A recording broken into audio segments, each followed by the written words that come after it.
Hello and welcome. My name is Todd, and I will be the DM of this little adventure. Now I'll let the players introduce themselves. Hello, my name is Darren, and I play Seltra, the Drow Artificer, sir. My name is Steven. I'm playing Karis, the Dragonborn Druid. Did. My name is Brittany, and I will be playing Laurel, the half-elf paladin. My name is Becca, and I play Mavari, the tiefling sorcerer. My name is Miranda, and I play Niskita, the tiefling rogue warlock. Hello, my name is James. I'm playing Tyr, and I am the Great Mystery. Today we'll be taking a little quiz. It's a personality quiz, which should be interesting. This is going to say what you guys should be living in as far as TV series. It could be something as fun as Friends, or it could be something as dramatic and death-worthy as Game of Thrones. Let's learn a little bit about you. Darren, what Hogwarts house are you in? Gryffindor, Ravenclaw, Hufflepuff, Slytherin, Don't Know, Don't Care, or What's Hogwarts? I feel like Don't Know, Don't Care, and What's Hogwarts are kind of the same answer. I don't know. Which house would I be in versus which house would I want to be in?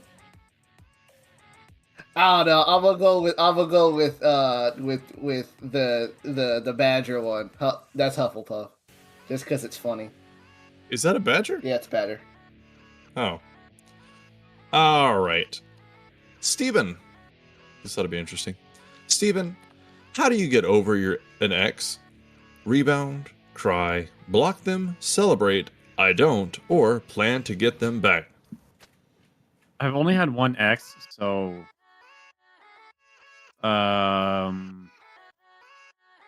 rebound, I guess. There you go. Always hit him with that rebound. You got it, buddy. Brittany. What's up? Oh, shit. What? What's your Starbucks order? Black coffee, latte, frappuccino, tea, hot chocolate. I don't like Starbucks. I don't like Starbucks. I don't drink coffee. I went to Starbucks once. They had smoothies because I said, "Oh, I like smoothies." Didn't realize it was milk based. I'm allergic to milk.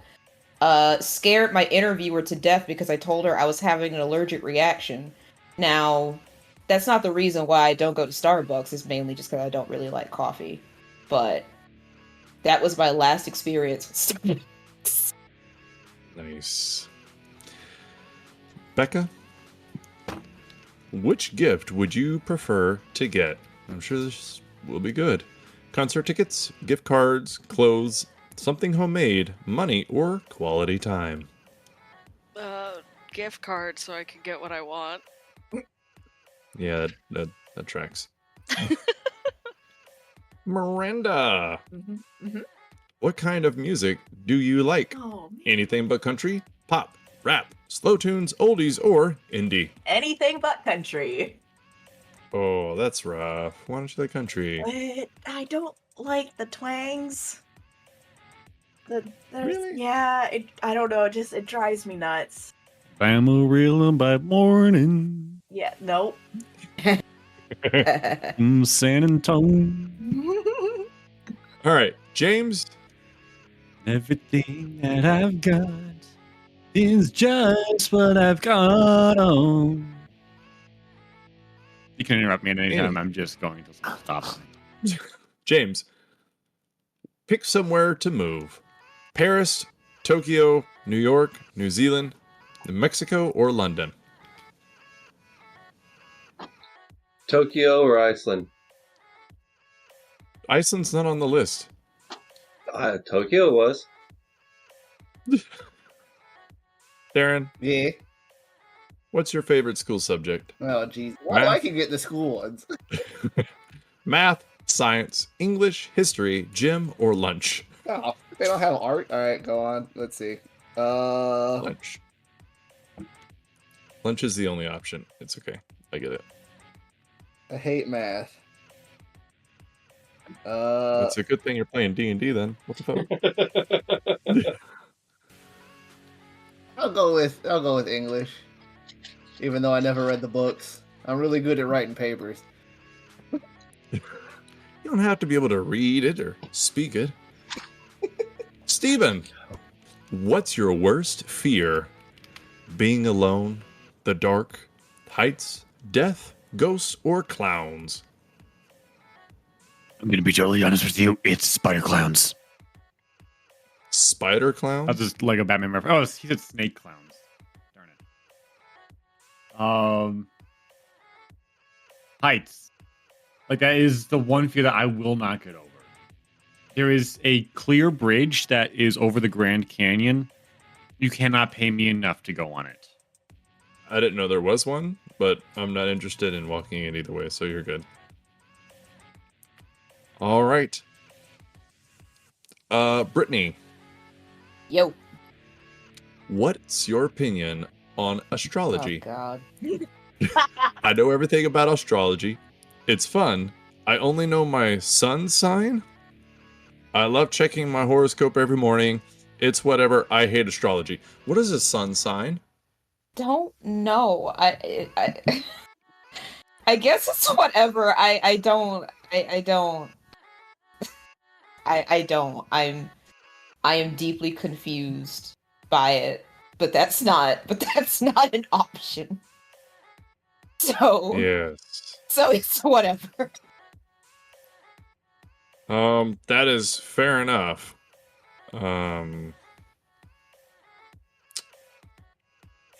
It won't. I'm trying to. Yes, Houston, Texas. It won't tell me my sun sign. I have to know my birth time.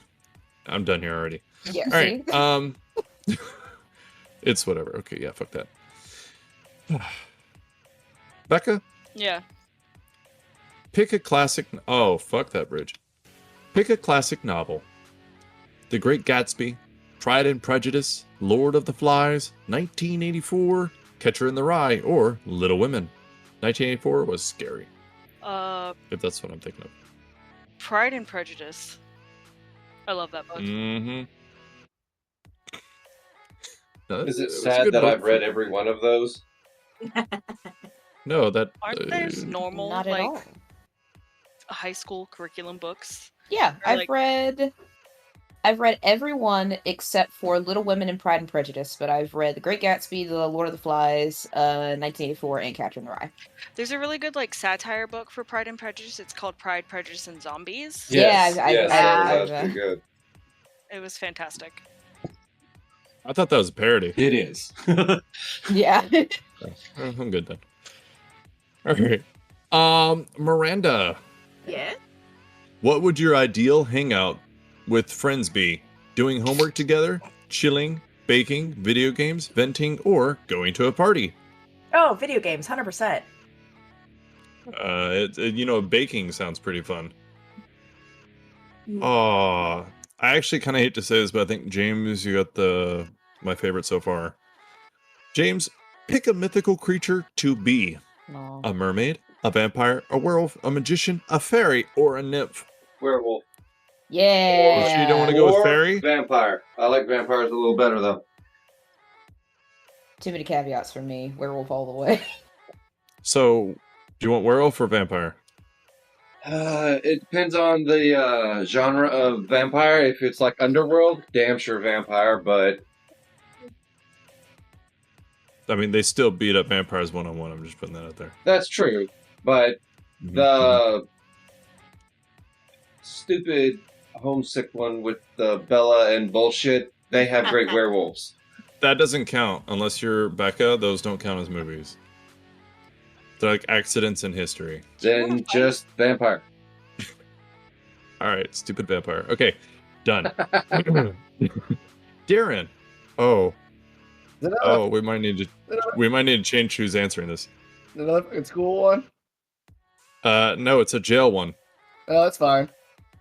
I've done my. What are you most likely to go to jail for? Murder, getting framed, public intoxication, doing my taxes wrong, robbery, or arson? I accidentally doing my taxes wrong. Probably. I've never done any of the other ones. I don't even drink, so public intoxication's out of the question. Are you trying to say you've never murdered somebody? I mean, come on. Everybody's had those kind of days. You're at the bank, you're in line for half an Depends on your hour. definition of murder. I have. Okay. Let me run a scenario by you and tell me if you've done it or not. You're in T-Mobile, you're waiting to get service. You've been waiting for about an hour. A hot lady walks in wearing almost nothing. She gets taken in front of you. Do you kill them both? Probably just go to a different T-Mobile, if I'm being honest with you. That is quitter talk, but it's fine. Texas it is. Anyway, Steven, what pet do you want? A dog, cat, horse, snake, hamster, or pets are lame? My girlfriend would kill me if I picked that last one. Does she listen to this? I don't know. Be honest, it's fine. I legitimately don't know. We are a quiet couple. I would say dog. Dog, you got it. And Brittany. Yep. How do you get around?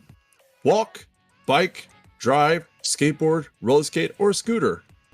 Walk, drive, bike, skateboard. Oh, well, I guess like 4 of them are like taken completely off the list since I don't know how to do any of those.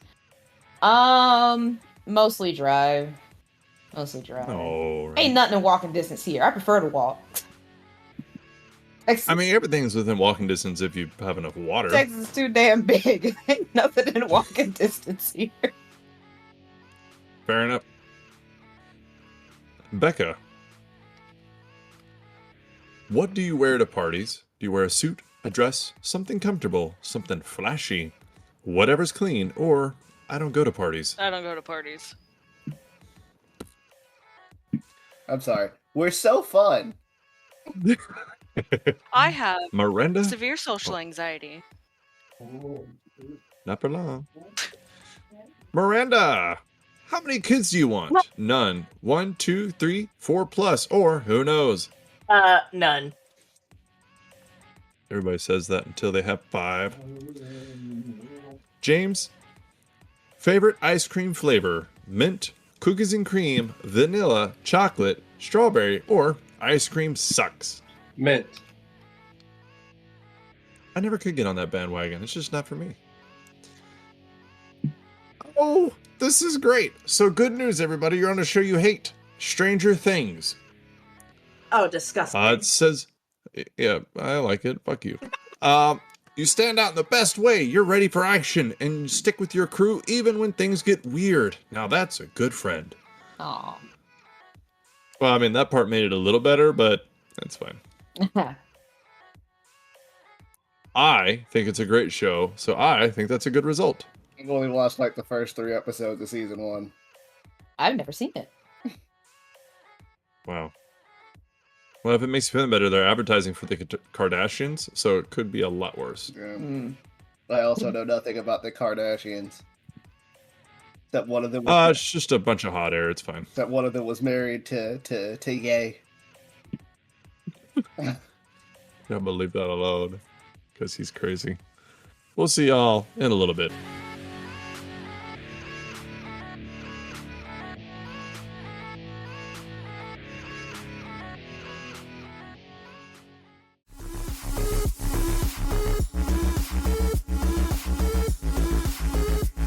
Hello there, my friends. My name is Todd, and you are listening to the Dungeon Speak podcast.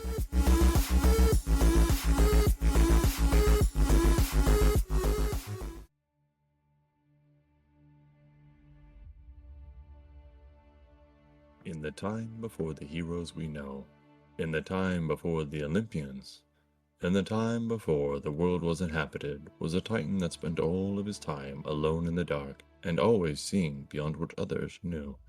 His name was Creus, and he made his home in the vastness of space. He would often talk to his brothers and sisters about their ambitions, the changes of the world, and their goals.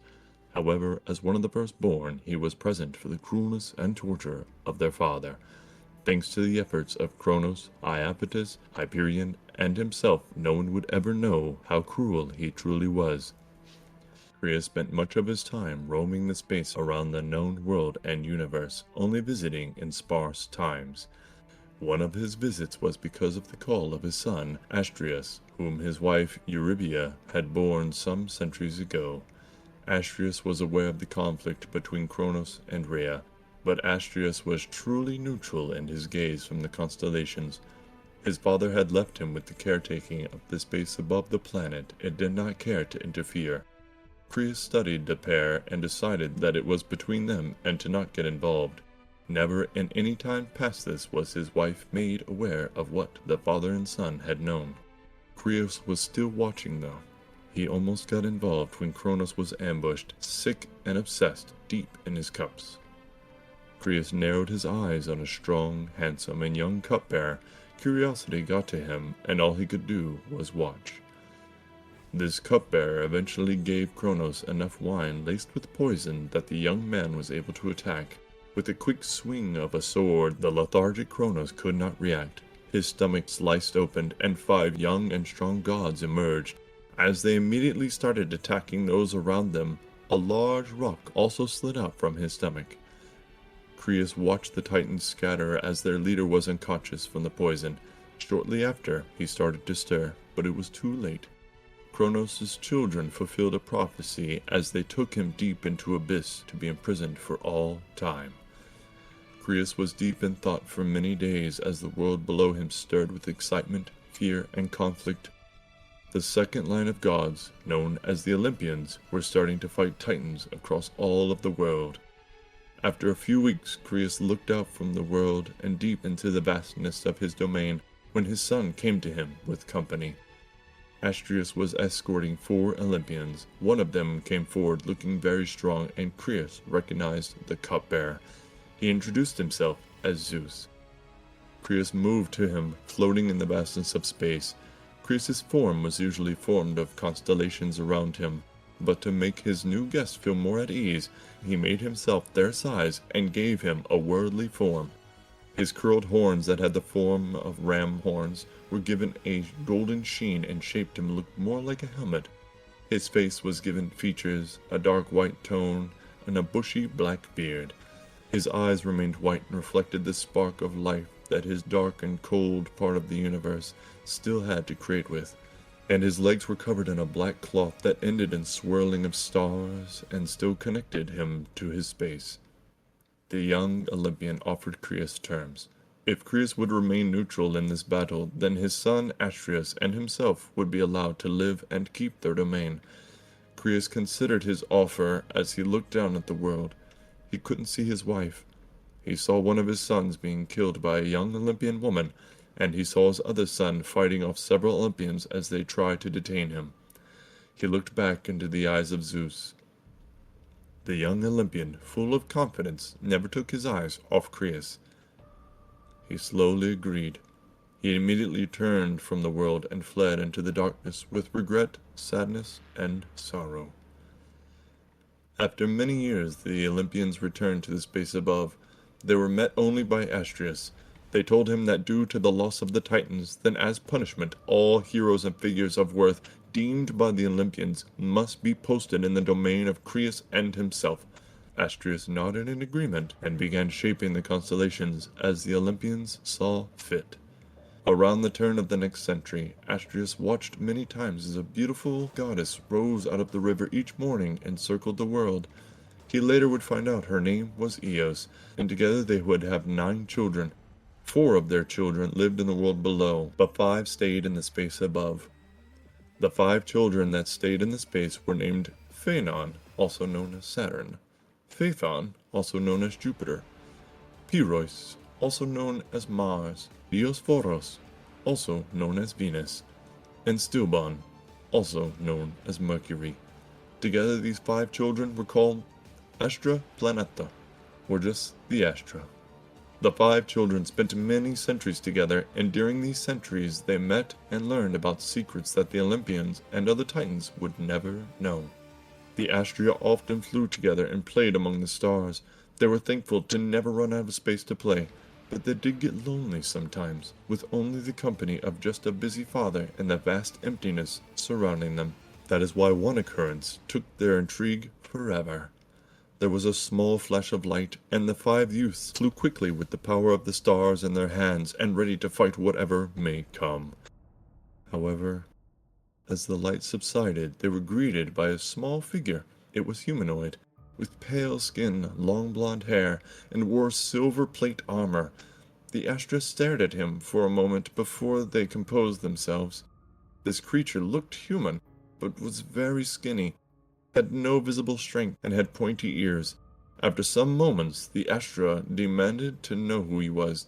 The creature smiled, recognizing their innocent curiosity, and he introduced himself as Coralon. He spent many years with the Astra afterwards. He told them of elves, the magic that mortals can use, and about how there are many planes of existence.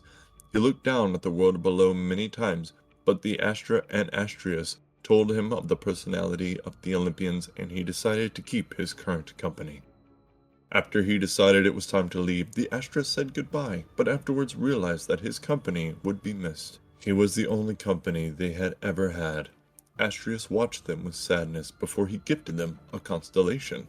Using small pieces that would not do for work given to him by the Olympians, Astrius pieced together a small copy of their friend.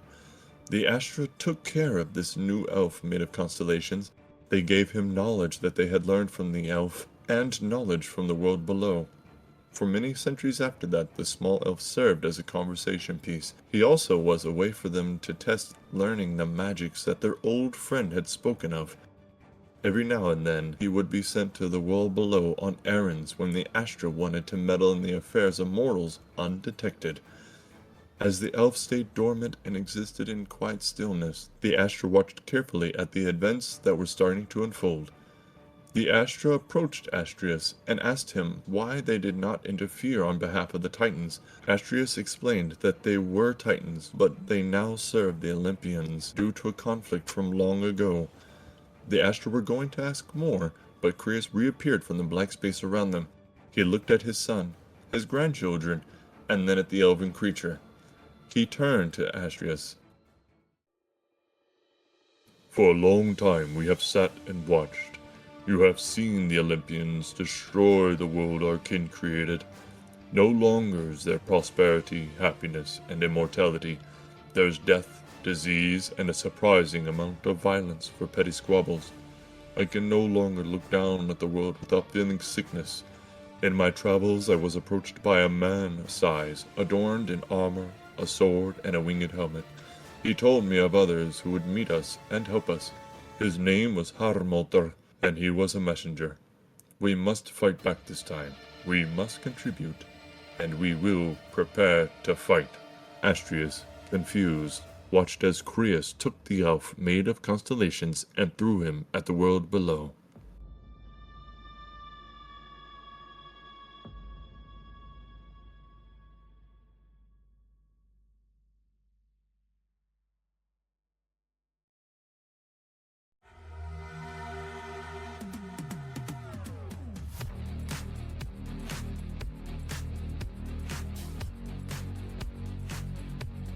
Well, the last time we got together, you guys were having a little bit of fun. Now, every time we traveled before this, I would roll in secret, just by my little self. I'd roll a D100 and see what happened. And I was met with sadness as you guys traveled the roads without anything at all happening. However, on this new little journey, this new little traveling stint, I had you guys rolling. And this is the third combat in less than 2 days. So, the first morning, shit happened. Afternoon, shit happened. Oh, wait, no. Evening, shit happened. Afternoon was fine. But the very next morning, who was it? Somebody jumped in there because I said, Seltra, why don't you roll? And then somebody was like, I want to do it. And then they rolled it too. Who was that? Gosh. Miranda? Was that you? I don't think it was. I don't remember. Well, I saw Becca unmute herself, and I think she was about to say something, and then she was like, nope, never mind. Just throw me under the bus, why don't you? I could never give you that satisfaction. So, I thought about it, and I was like, I thought it would be fun to be like, well, here's what's going to happen on this number, here's what's going to happen on this number, and then you know what, if they happen to get really low, let's have a party. Turns out, it happened to get really low, so we had a party. Y'all were met in a field on the road, because there are roads here, it's just most people are dead. Y'all had leapt a mountain pass, talked to some cyclops, killed some undead people who y'all had some issues with. There was a lot of issues, and I don't want to go through all of it right now. And if you're listening to this and you're not sure what those issues are, stop, go to the previous episode, listen to that one first, otherwise you're going to be confused. What had happened was, you guys started the next day, and unfortunately you had just gotten started on this road where there's like little patches of grass. I'm sorry, there's a lot of grasslands. It's like a low-cut grass, but with little patches of dirt here and there, and you were on the road, but as you were passing this like little dirt hilly area on the left side of the cart, and on the right side of the cart, just in front of you by about 10 feet, but maybe like 15, 20 feet away from the cart itself, on the left-hand side there was more of these golden masked creatures that come up out of the ground. On the right side of the cart, about 10 feet ahead of you and about 25 to 30 feet ahead, outside of the cart to the right were these bronze masked creatures, 3 of each. Both of these also seem to be the same undead, skin peeling off type creatures that have the same ashy flaking off thing happening whenever you hurt them. However, that's not all that happened. Down the road, coming towards the party, straight on, were these creatures that you've never even seen before. They look like some kind of dog with wings and spikes with blood just dripping off of them. And they had like 3 separate spiny tails, but they were demonic as fuck. On the bright side, they didn't care who you were, and they went after the undead when this fight started. Seltra, Laurel, and LFD fought against one of these golden masked creatures who ran up to the paladin because YOLO. Yeah, those 3 are on one of the golden masked creatures, while Mavari is, just kind of blasting around. And Karis is doing his moonbeam thing, Niskita's doing her shooting thing, and Razmi blew everybody up. But Mavari did something super spectacular. She did a wall of ice around the guys with the bronze masks. Now, why is that spectacular? Because they have bows, and bows suck when they're up on a hill. They kind of have, like, the tactical advantage, but she took them straight out of the fight with that ice wall, because turns out they can't break an ice wall down. Out of 4 of them shooting, that wall is still there, despite it only have 30 hit points. The first one hit it for, 8 damage, second one hit for 11 damage or something like that. But basically, the front of the wall, the part of the wall, the block of ice that separates them from you has 1 fucking hit point. And its AC is 12, and these are undead magical creatures brought from the underworld. However, ice, they can't do it. It's not in there. So these 3 demonic dogs are jumping these other 2 golden masked creatures out in front of you to the left. Niskita's still in the cart, Karis still in the cart, Razmi's up on the hill to the left. The rest of you are on the right of the cart. However, as it comes around to Karis' turn, down the street, about 75 feet if I was to use a measuring tool on this map, a star, a falling white star, a ball of light, falls from the sky, and when it hits the ground, there's a strange looking elven creature. Now, I don't know if everybody in this party even knows what an elf is. Razmi, I have no idea. Knows what an elf is. You may not know what they're called, but you know what they look like. Laurel would be the only one to actually call it an elf, most likely. Karis, do y'all have elves from the land of dragons? Narnia? I think I mentioned it once as like a flower or fruit merchant or something like that. So you might have like a vague idea, like something you've seen once. I mean, I saw them like during the summer season as they were selling the exotic fruits to the mountain town. Mavari, do y'all have, I know you have devils and humans and all the weird stuff, but do you have elves? Yes. There you go. All right. So with a spiritual weapon up, a ball of light landing in the distance. Tyr, new to the game. I would like your first roll, please. Initiative.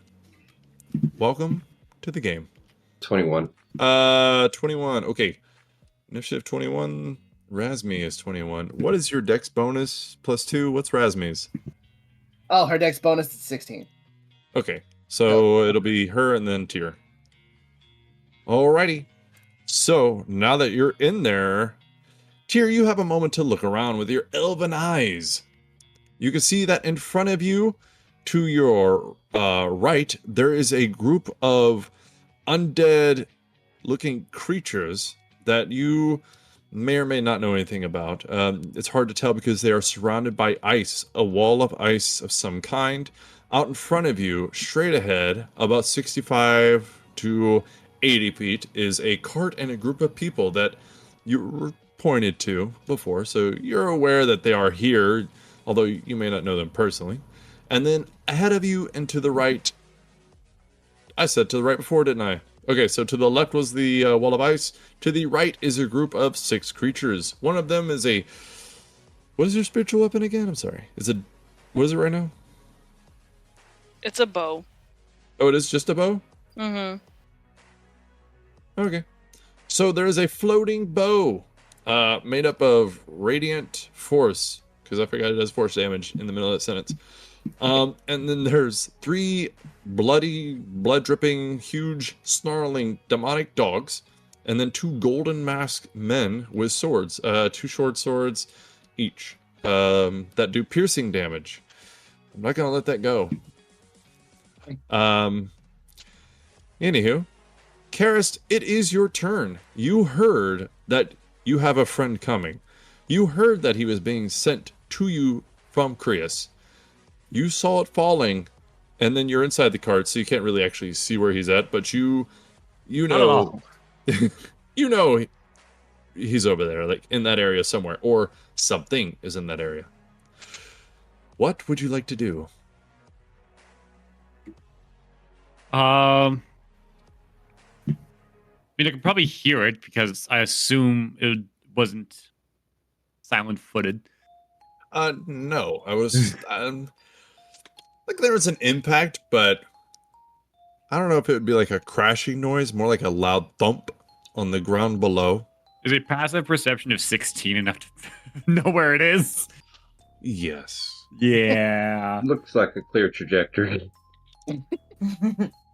Judging by the trajectory of the moon and the sun. By the moon and the stars and the pillar of smoke over there, I assume. Am I the only one who just went to a Boys to Men song? You know what? No, not anymore. Now I'm here. Now I'm here. Yeah.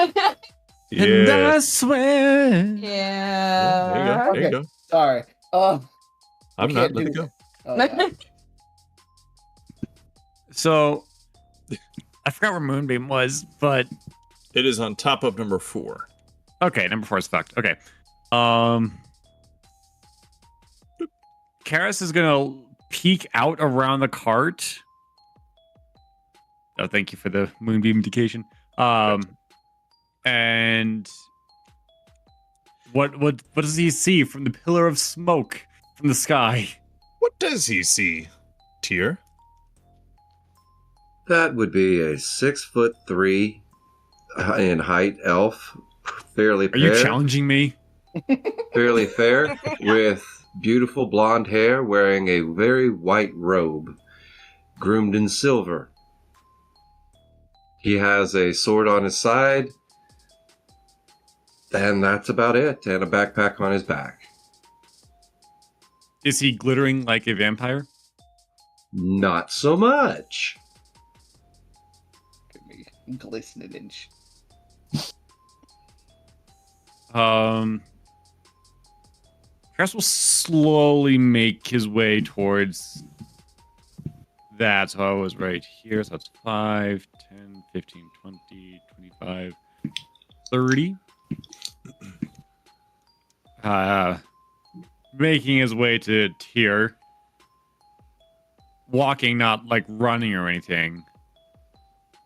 Yes, this giant blue dragonborn, non-intimidatingly, starts charging towards the small elf. Yes. I'm kidding. I was given a message from my patron, but I'm not a warlock. God, but I'm not a cleric. Benefactor, what is this? Sponsor. Sponsor. I will take on the form of the astral dragon. Ooh. And Tyr, you see, I don't know if you're looking. You see a blue dragonborn that you said it was like, is this afternoon? What time of day is this? It's still morning, actually. It's not even, it's barely 8 a.m. Like, the sun's still coming up over the horizon. You're going to see this blue, I don't know if you're familiar with Dragonborn, but for your own sake, Dragonborn. He emits a little more light that is shown on him, kind of like anime main character syndrome. And as he's walking, the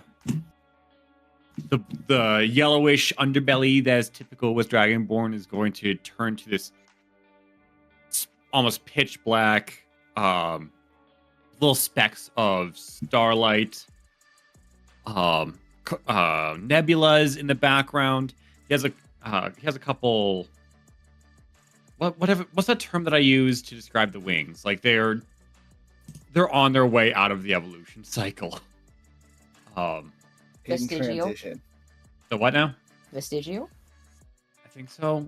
Basically, like they are almost gaseous wings that they're not organic like the rest of him, but if they were real, they would not be big enough to really do much.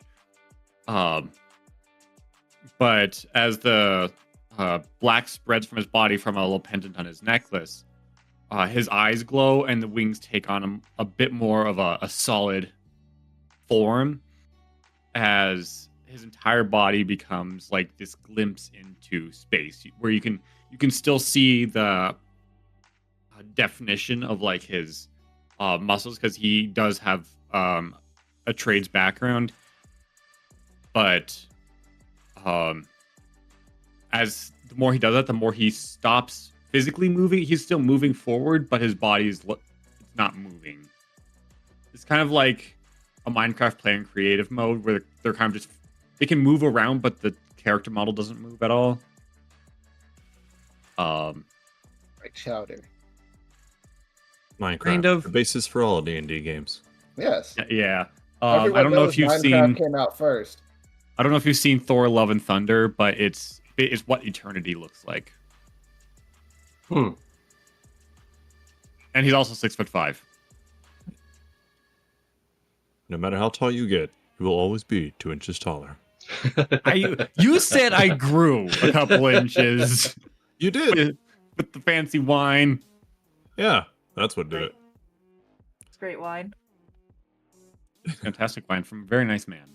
It's also Jesus. funny because if I had drank it, literally nothing would have happened. All right. So, Naskita, it's your turn. Show the new guy what a real assassin can do. Oh god, she tripped over her own feet. Yeah. Yeah, that sounds about right. I'm gonna start off by getting out of the cart. Things have changed with planning that I wanted to do, but that's okay.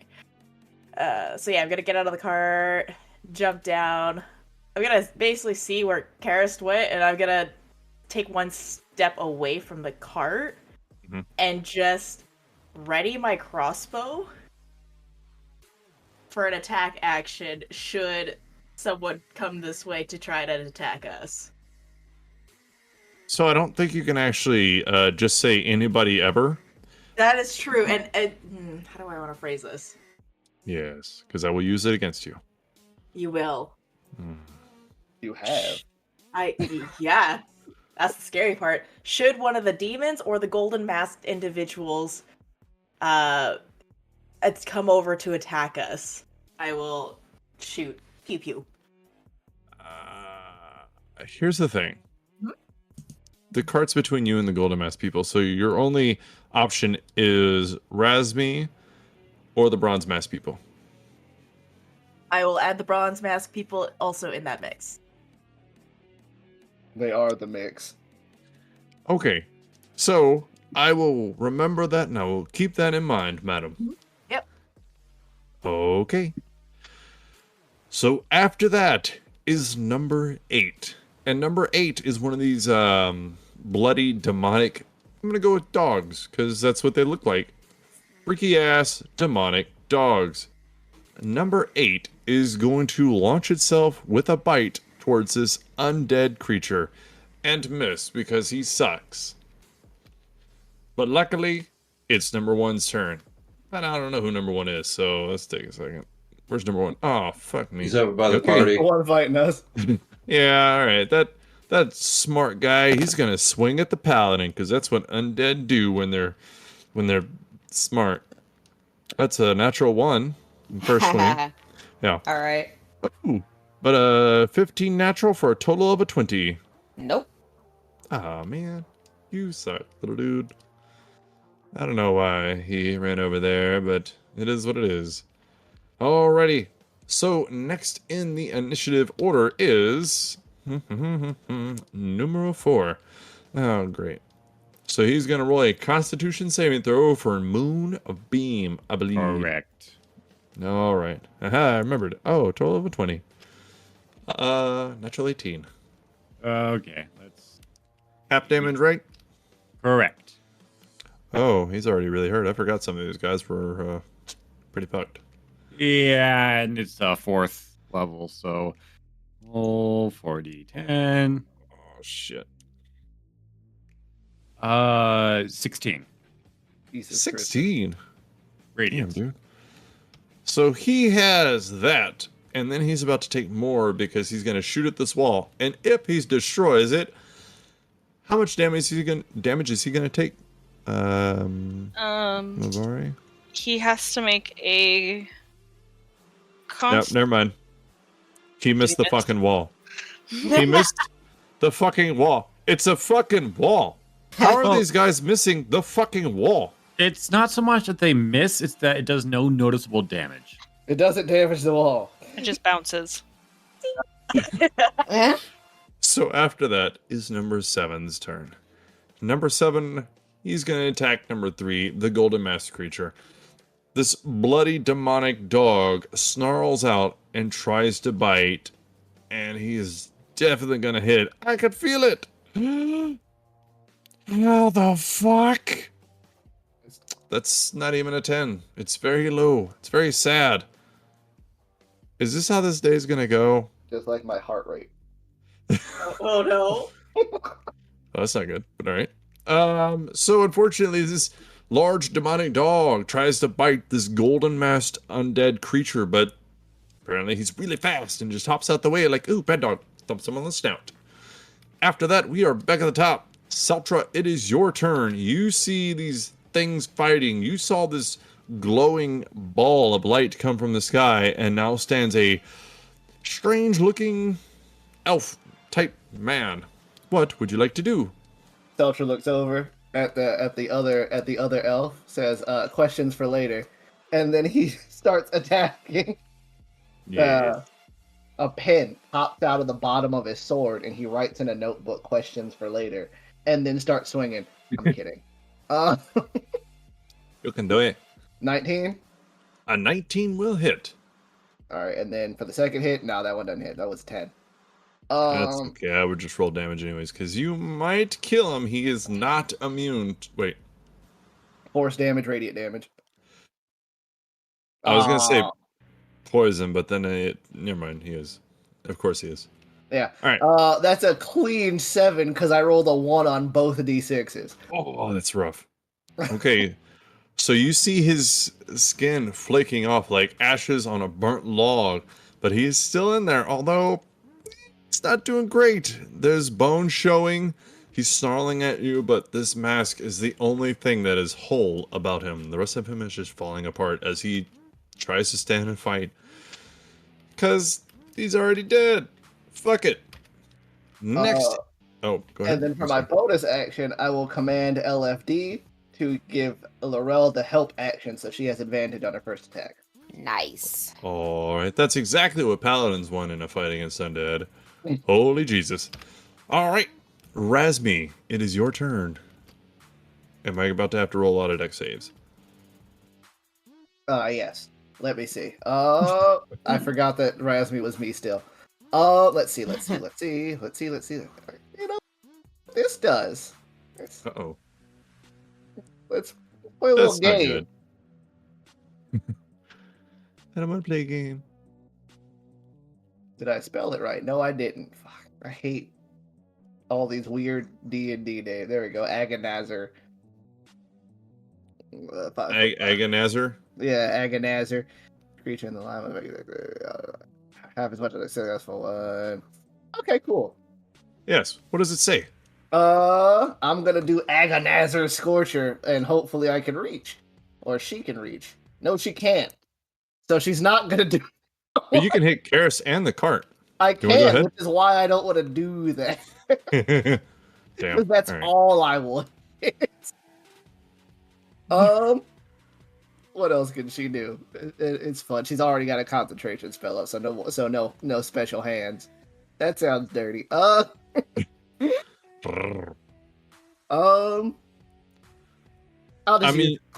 What's up? you could blast 4 and 5.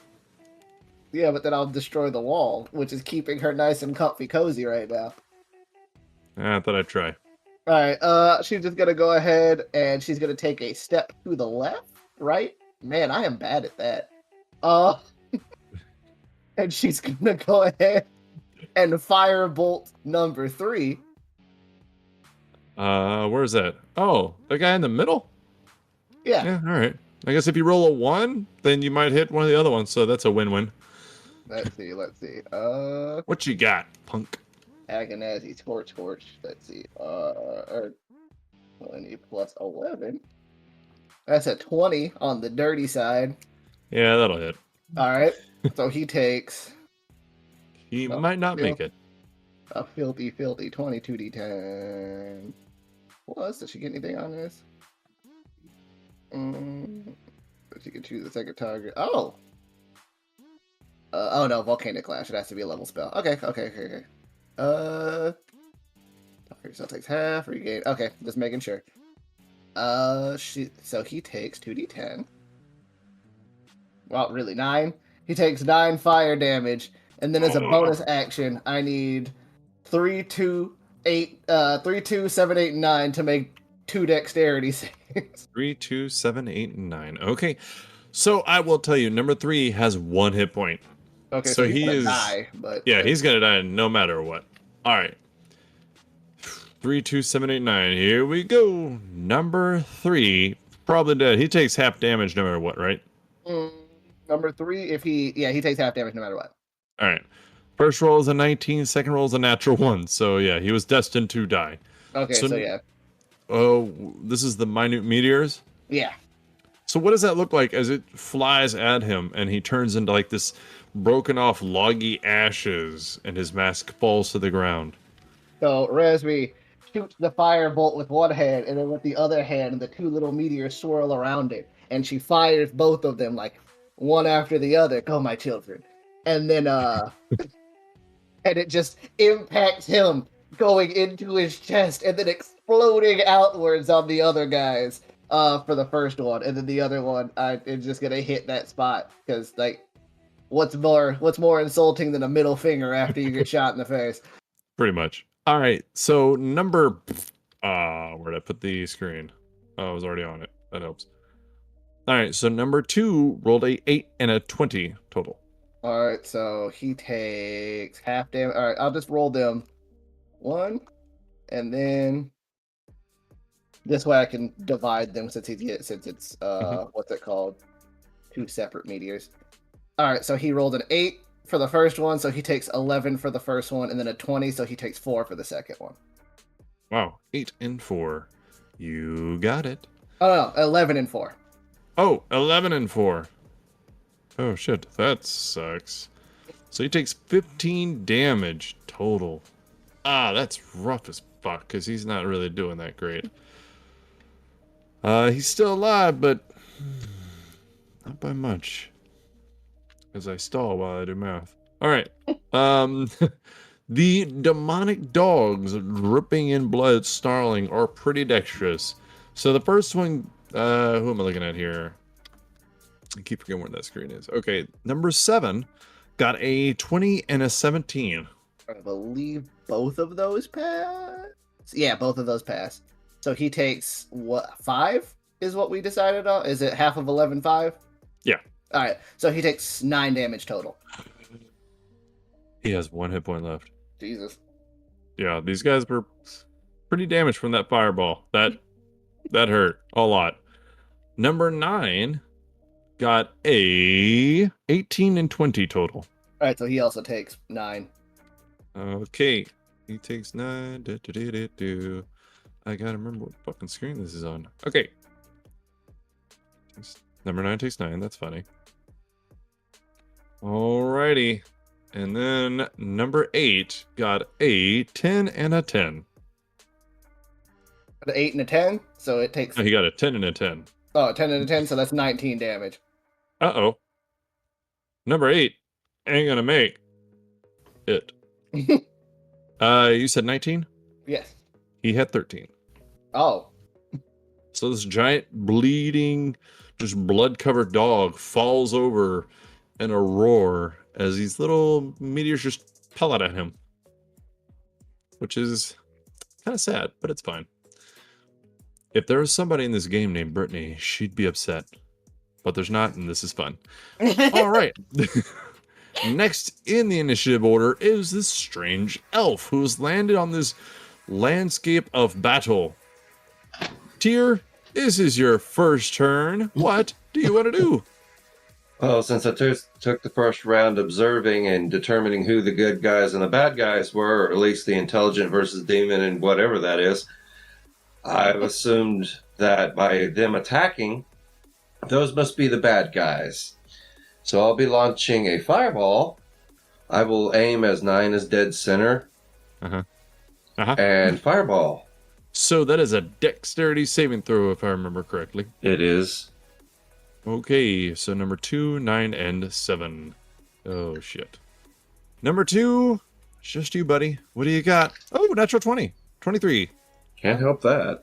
So he will take half damage, but he only has 23 hit points, and he is not resistant, so... or immune. So this might still be the end of him. By damage roll, 32 damage. Oh, shit. Nice. So divided by 2 is 16. Alrighty. So he has 7 hit points left. That sucks. This little group is getting dwindled down to where you That guys little will not be group's going to fighting. have a bad day.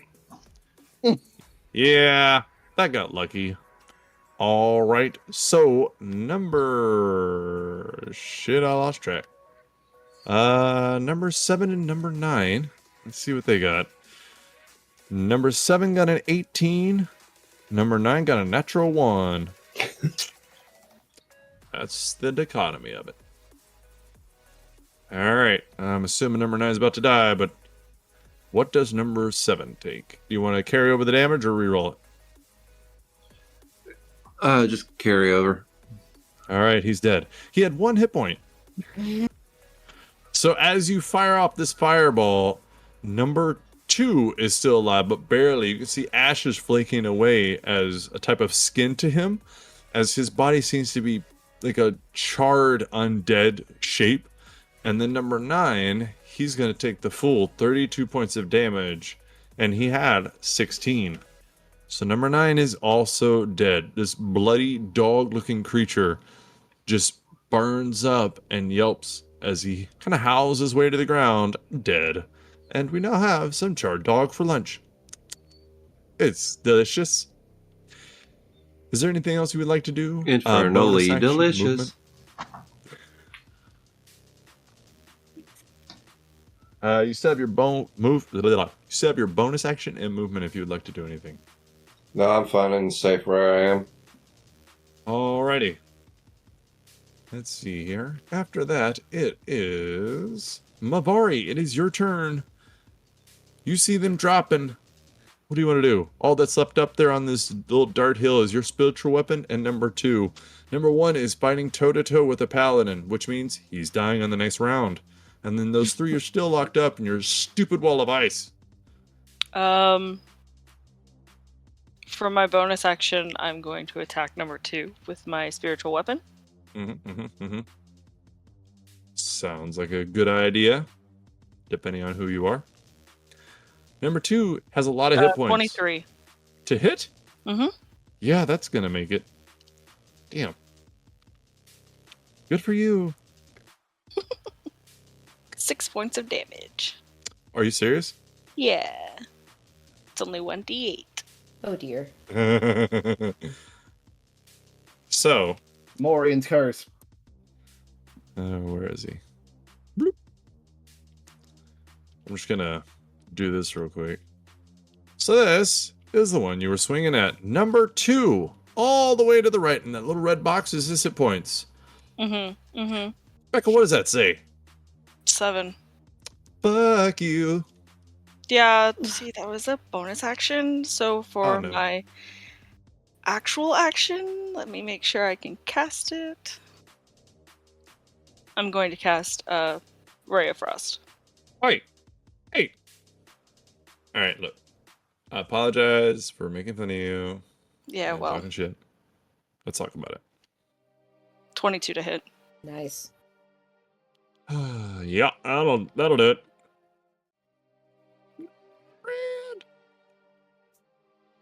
3 damage. I rolled a 1. And he dies. I'm so upset about this, but it's fine. So your stupid Ray of Frost hits him in the face because he turns around from these demonic bloodied dogs that were hounding him before this. All 3 of them ran up there, and number 2 and number 3 fought them valiantly. So the last one died as this explosion went off. He turned, his golden mask shining, the spectral bow shooting at him, and he turned to look at the group ferociously and got hit in the face by like a snowball equivalent and just falls over dead. Like, that was it. That's all it took to finish off this poor little bastard. True. So I want to confirm, Tal, you said the dogs were hounding them? Yes. Bad So this is what I do. Bad pun. So unfortunately, the mask falls to the ground as his body just is like a heap of ashes that kind of like floats away like the black flakes of a log that is being burnt. And unfortunately, as far as the golden mask people go, all that's left is number 1. The demonic bloodied dog creatures are all dead.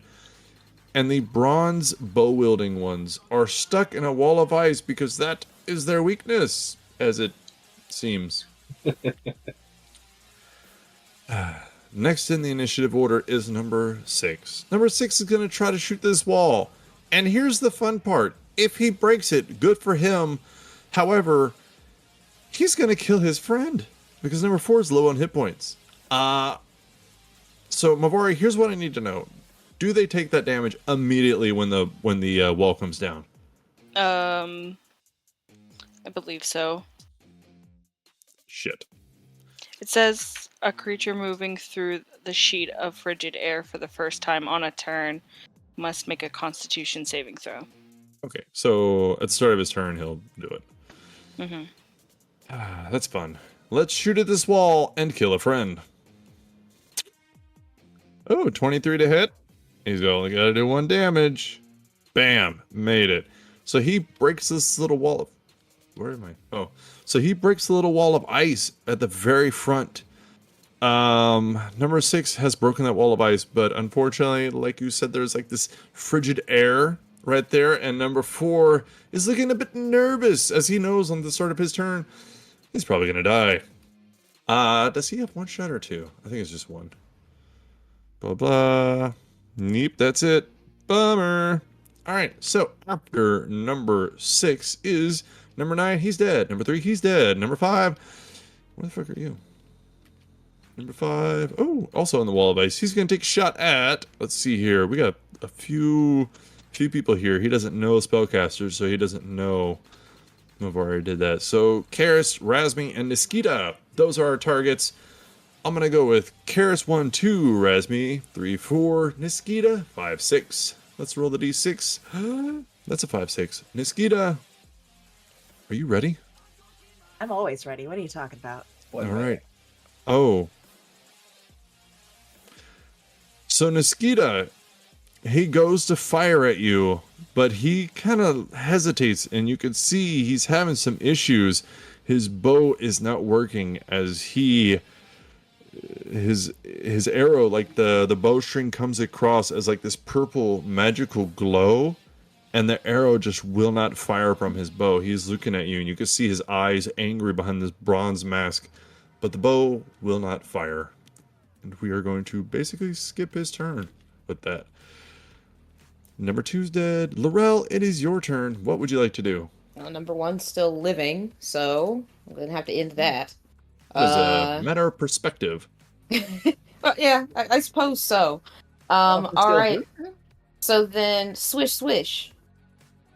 First attack's at advantage. Yes, I know. Okay. Nice, 21. 21 will definitely hit. Alrighty. Okay, so that's a 12 on the first hit. 12 points of damage? Yep. Oh, that sucks, but alright, fine. He had 11 hit points. Oh, nice. So what does his paladin's might look like as you kill this undead? Which is what paladins are known to do. Indeed. Just one clean, vicious chop to the neck, just head clean off. Oh, how nice. Alrighty. You got 3 other creatures, but they are a little bit of ways away for a paladin. Yeah. Can I even see beyond this gigantic cart? I know they're up there, though. Just barely. They are up on an elevated hill, but you got a cart and a bear, which I did laugh a little bit while I was editing because Darren pointed out that we've called it like 4 different creatures. Yeah. Okay. Can I get a little spicy? You gonna throw your sword up above it and over that wall of ice and hit it in the head? No, I was gonna ask you, can instead of going around the cart, can I do like one of those really cool action movie, like run, like slide underneath the bear to like underneath it? Yeah, like to like kind of like, you know, to be able to, so I don't like go all the way around. It's gonna take me forever. But can I like do like a really cool like run, slide underneath, like, you know, to get on the other side? I would say you could go over it, but under it, I don't think so because Darren, how does this bear pull itself on the ground? I mean, it crawls on all 4s. But it is pretty low. I figure similarly, you should probably do like the action movie slide over the top of it. Yeah. Okay, all right. Because I was thinking like an actual ice claw, and those things sit up pretty high. So I was just like, oh, okay, cool. I could easily action movie go. Okay, so they have more material to work with. Yeah. Okay, fine. That's easy. That's as you run up to this mechanical bear. Yes. Would you do an athletics check, please? Or acrobatics, but I think one of those we both know you should use. Athletics, baby. Yeah. Let's do it. Don't screw me on this. Although it would be hilarious if I failed. Let's see what happens. Ooh, oh, God. That's a natural 1. Oh, my God. For a 7. I almost want to feel bad, but I can't because it's too funny. So you run up to this mechanical bear, you go and you prepare to just hop over it. But unfortunately, your leg gets like kind of stuck on it as you go over, and part of your armor is like caught, and you're trying to pull yourself over, and you spend double the movement trying to get over it. So you get just to barely the other side of it using all of your movement. And maybe people saw it, maybe they didn't. That's, you know what? Not what you're going to pay attention to right now. It's like fall down on the other side, like looking. You're slowly just scraping over, like. I know, right? Nailed it. Got it. Got there. What? Let's do it. Count it. All right. All right. That's my turn. That's my turn. That was worth it. And I appreciate that. It was so worth it. All right. So after that, Karist, it is your turn. You see what's going on around you. Everybody's dead except for these 3 that are in the refrigerator. And you see this elf assisting you. Elf assistance. Which, am I able to see the 3 in the dome? Where are you? Bloop. Yeah, you have perfect line of sight, actually. Oh, okay. I didn't know if this was like, I was in a ravine or something. So it is uphill, but it's not that much of an uphill, and you are over 6 feet tall, which has its advantages. We'll tell Darren about it later, but I wouldn't know. but you can see over the dirt hill. Oh. Which one looks a little more? Which one looks the least rough? The least rough? Oh shit. That is a good question, sir. Number 6 and number 5 are actually both at the exact same hit points. Number 4 looks like he's about to die, but number 6 and number 5 are in the back looking pretty decent. Like, they're kind of chilling. All right. Karis, you'll see like the relatively still kind of space avatar thing going on here. Will reach out to thin air, grab onto something, and with effort, will push it. He will push whatever he grabbed away from him to his right as the moonbeam moves to number 5. Alrighty.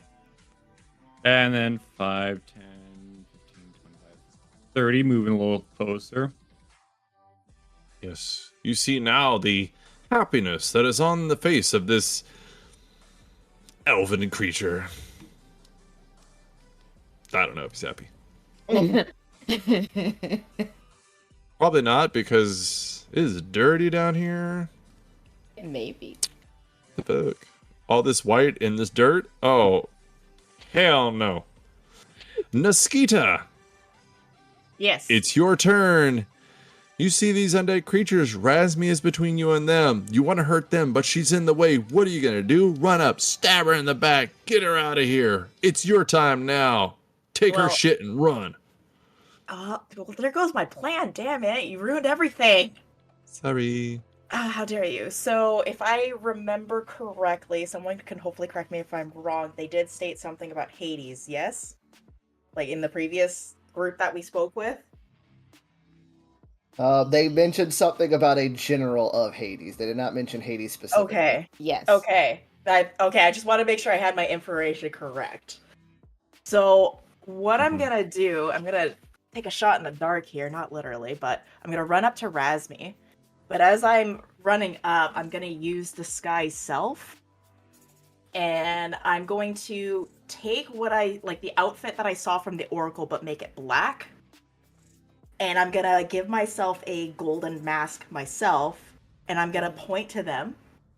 And I'm going to say, in the name of Hades, I order you to stand down. Ooh. Shoot you twice. Okay. Now, I enjoy this. And I like dramatics. I like creativity. But might I point out you're doing it right in front of them? Huh. I changed it to my boss right in front of my boss. And said, hey, stop. So, Peter? I don't really know how to say this, but you can't do it where they can see you and then want them to believe it. Come on! No, that's fair. Try. That's very fair. Miranda, please justify this. I'm listening. You're gonna have to convince me. Go ahead. Uh-huh. I got nothing, I'll be honest. Okay. I like it, and I think it would have been fun. However, you did it right in front of them. Yeah. So I can still see you. They are literally facing directly towards you. You're in the only part of the wall that's broken down. Like, this is the most optimum way for them to see you do this. So I'm sorry. If you continue with this route of action, they will just look at you and then shoot their bow at you. that's fine. I'm still gonna shoot them though. That's just unfair. So you change into a black-robed creature with a mask on? No. Okay. No, I won't do it, because then I can't literally do anything else. So I will just retcon everything that I just said. I will still run up to Razmi and just shoot, because what else am I gonna do? I'm sorry. How dare you? Ruining my fun. Game over. Drama. That was funny. Man. for an 8 to hit. What? We are Alright. on top of it today. So, James, I know you're new to playing with this group of people, but I want you to know if there's ever player versus player action, you will never have to worry about Miranda's character. Nope, never How's at that? all. I'll just Because sit there. she will never hit. She went yet through a to do whole so. fight with, like, hitting... I'm sorry. Mosquito Yo, is you laugh. great. So shoot her last. She's kind of like the mascot, you know? Aw, damn it! She's Oh, here for God. moral support. Okay, so you shoot at them with your crossbow, but unfortunately, a natural one just flew way up in the air. I don't know. Maybe she did it on purpose. Tyr, you don't know them. Maybe she's signaling some reinforcements in the background. Who knows?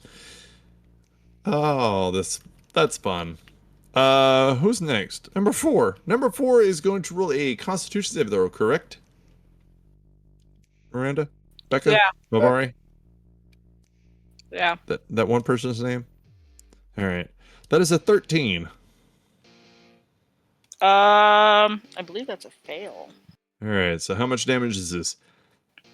I don't think it could kill him, but maybe. 17. And he's dead. Is it really? Yeah. Holy shit. Mm-hmm. This broke-ass mist of wall is 5d6? Yep. Holy fuck. Why don't people use this spell more? That's insane. It's level 5. Mm-hmm. No, I Alright. think it's level 6. That's still incredible. Like, holy shit. So even after you managed to beat the wall, you did. Alright. So fortunately, number 4 falls dead as he starts to raise his bow and look at Razmi, and this blue mist just enters his mouth, envelops his lungs and his skin, which he doesn't breathe, so I don't know why I'm doing that. And then his brawn mask falls to the ground as his body just crumples and shrivels up. Next, we are back at the top because everybody else is fucking dead. Seltra, it is your turn. You're on the other side of the cart. Everybody dead. That elf is still down there. He's helping. On the other side of the cart, you can hear people fighting. You can hear Niskita, not really sure what to do. You hear Laurel. What else is new? Feltra, seeing Laurel struggle a little bit to get over the cart, go walk around. I'm not that real. Aw, you think I'm real? Okay, that's about there. And then LFD is gonna travel up. I walked in front of the cart. LFD travels right behind me. I'm gonna look up there. They got that covered. I'm gonna look over towards Tyr. I'm gonna start making my way over that way by Karis, but not too close because I don't want to get electrocuted. I have a metal arm, and that's conductive. Probably, I don't know.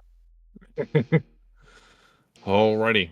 So yeah, that was I used my dash action to move another like 40 feet. Mm-hmm. Alright. Or not 40, 20 feet, so yeah. Alright, that's the end of my turn. Alright, here's the unfun part. Razmi, it is your turn. You see these two bronze masked creatures, undead, bows raised. Instead of string, it's like this purple energy between the bow ends. And they are at the back of this wall of ice, kind of like a semicircle. You got them trapped. You're a fire wizard. What do you want to do? Razmi's going to take a... I need to make sure. Razmi's going to look at Kita. She's going to kind of like shake her head in disappointment at Kita's plan. Point her finger inside, like towards the inside, and then a small little mote of fire is going to appear, and she's gonna like finger gun a fireball into the ice wall. Nice. Fireball or a firebolt? Fireball. Oh dear. So that is 2 dexterity saving throws, which they are not great at, even though they're having bows. Alright, that is a 16 and a 20 total. 16 fails, 20 passes. Bummer. Alright, they are pretty healthy. Let's see what you got. Let's see, what's fireball do? A lot of damage. How much damage does it do? 5d6, I think. It's more than that. Oh, that sucks. 8d6. Oh, it's way more. Fireball's 8. Fuck. I need them to make 2 more dexterity saving throws while we're at it. Oh, stupid little minute meteor. Let's do one at a time, though. Okay, so 32 for the fire damage. So I think 6 takes 32 and 5 takes 16. Yeah. He's there. He is. Blah, blah. There. So number 6 is extremely hurt. Number 5 is pretty fucking hurt. 2 more dex save. The whole wall is gone, by the way. I know. Which means they have to take the ice damage. Ah, fuck! I forgot about that. Damn it, Darren. Damn it, Becca. Fuck you both. My little friends. They're gonna die. Oh my god. You'll be fine. Ah, shit. So number 6 got an 8 on his dex save. Oh shit. Number 5 got a natural 1. Okay, so for the first There's a lot of natural ones going around. Yeah, so for the first meteor, that's 9 damage to both of them, and then for the second one, I think they have to roll for each meteor. Ah, fuck. All right. Yeah, it's super annoying. I know. Who's at the top? Is it number 9 or number 6? It is. I'm sorry, number 6. Okay, so number 6. I'm sorry, he took 9, or they both took 9. They both took 9. So that minus that is that. That minus that is that. Yeah. All right. Another dex save. This is fun. Number 6 got a 16. Number 5 got a natural 20. Okay, pass. So 6 takes 8 and 5 takes 4. Hey. Alrighty. So number 6. He was pulling ahead with the hit points, and then all of a sudden, number 5 came around the bank and hit him again. So number 6 is almost dead. Number 5, well, he's not far behind him. Alrighty. So after that, the fucking wall is gonna kill him. I'm so mad at you. Fuck, Mavari. All right, Tyr. What do you want to do? Well, since those two look like they're pretty much fucking dead by the effect, I'll walk forward and talk to what looks like a draconian of one form or another.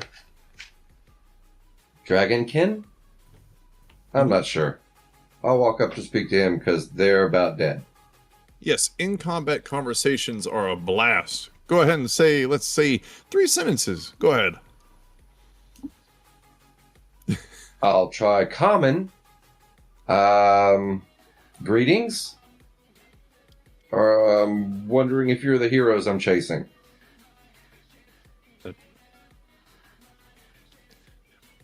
All right. So on your turn, Karis, you can respond.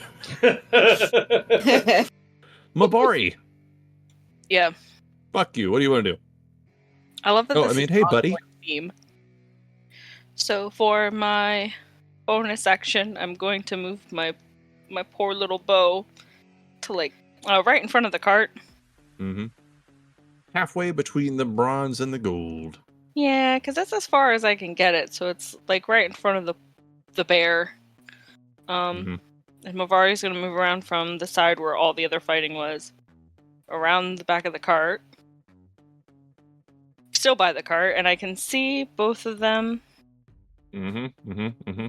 They look really low. Yes. There's a red bar above their heads that it looks almost empty. Nice. I don't know if I want to wait for...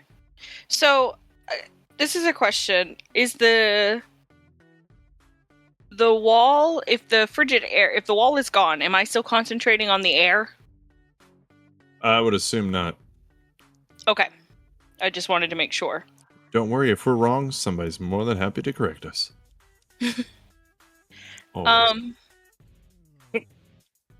Okay, then. I don't... I'm just gonna shoot number 5 with a ray of frost. Because I don't want to waste any more spell slots. Well, okay, so here's the thing. Number 5's in a rough spot. He's got Moonbeam. He's got that frosty air around him. He's just trying to shoot some shit with his bow. Let's talk about this. Like, can't you shoot number 6 instead? Let him have one shot. Come on. No, I like number 5. 17 points to hit. Yeah, that'll hit. Yay. Yay. Oh, I forgot that it went up when I leveled up.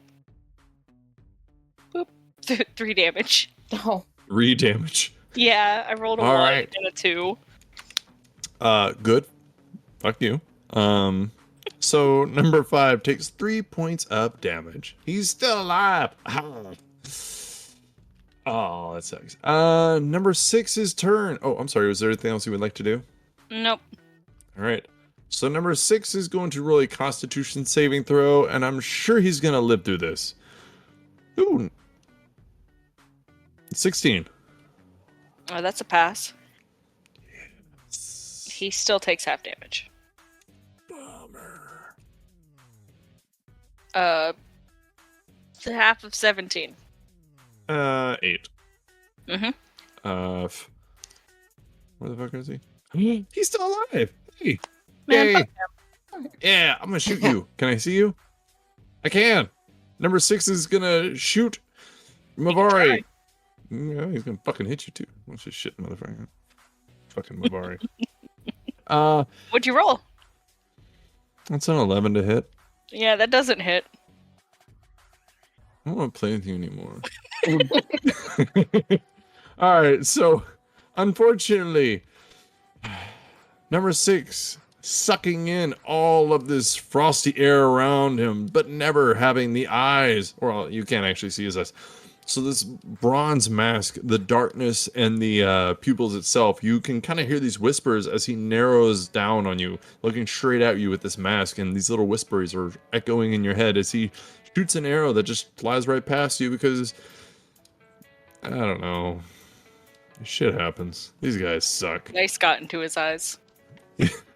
I mean, yeah, it is cold. I mean, it's so cold. My bones are aching. All right. So after that, blah blah. Number 5 is going to roll 2 Constitution save throws. This is for Moonbeam. 5 total. Oh, This is for the Wall of Ice. 13 total. Jesus. I don't think 5's making it out of this one. Yeah, no. You know what? You don't know him. You don't know his story. 17 radiant damage. An 18 cold damage. Oh. Turns out. Oh, this is delightful. How much damage was it again? A total of 35. Well, no. What was the Moonbeam? 17. Okay, he had 18 hit points to start that turn with. So he survived the Moonbeam. This beam of light shining down at him, tearing away, flaking away his ashy, undead skin as he just raises his bow to shoot at Mabari out of vengeance, hatred, and DM anger. But unfortunately, this cold mist surrounds him, and he freezes up before his bow falls to the ground, and the mask falls also, and his body starts to shrivel up and ash away. All right. So, how many people are there? There is a spiritual weapon, a Laurel, a Mavari, a Razmi, a Niskita, an LFD, a Seltra, a Karis, a Tyr. Tyr. And number 6 has 3 hit points. Let's see who can do it. My money is going to... You know what? Niskita. I'm betting inspiration on Niskita. Laurel, it's your turn. What do you want to do? I think I can get to him. And hold on. Is that no? I can't even get to him.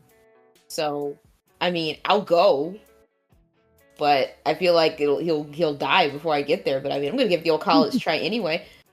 You know what? No. Okay, so DM. Okay, so I've had javelins this entire time, but I haven't really been collecting them after I picked them back up. So I ask you, will you allow me to use at least one? I will say that I have at least one left, and I've been saving it for a special occasion. I mean, actually, I think you've only thrown 2. Really?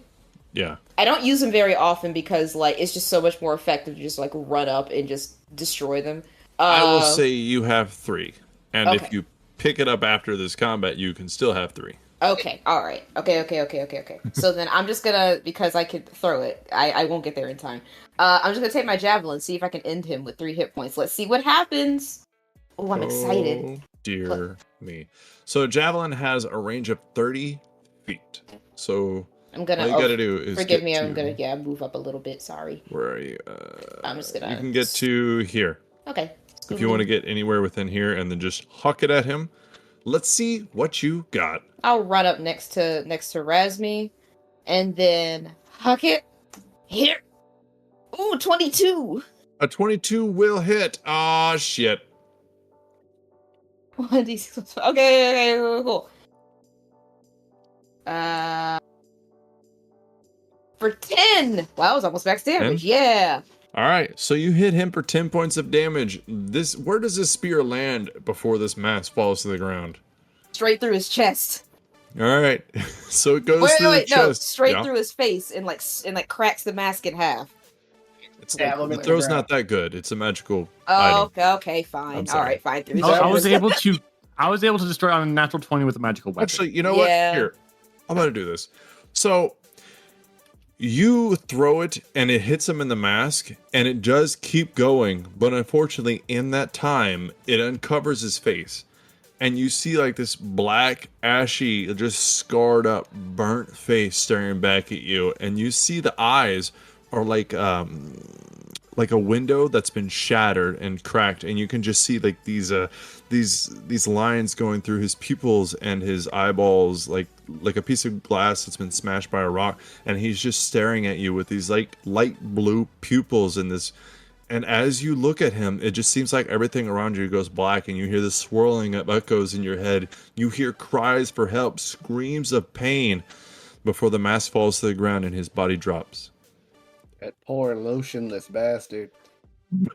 And now we are out of combat. Yay! Oh, nightmares. Okay. Only in the literal sense. Yes, only in the literal Bronze sense. masks and flaking away ashes are atop this hill. On the other hill are 2 golden masks, and the same kind of flaking away ashes. The golden mask to the left side of the cart is on the ground.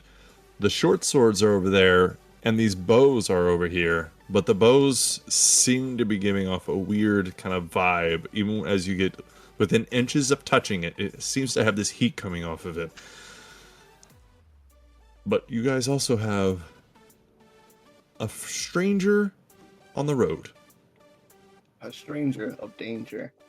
I will have Razmi go inspect the bows. And Seltra, because he was in the midst of trying to address hail, strange creature. Not really. What kind of elf are you?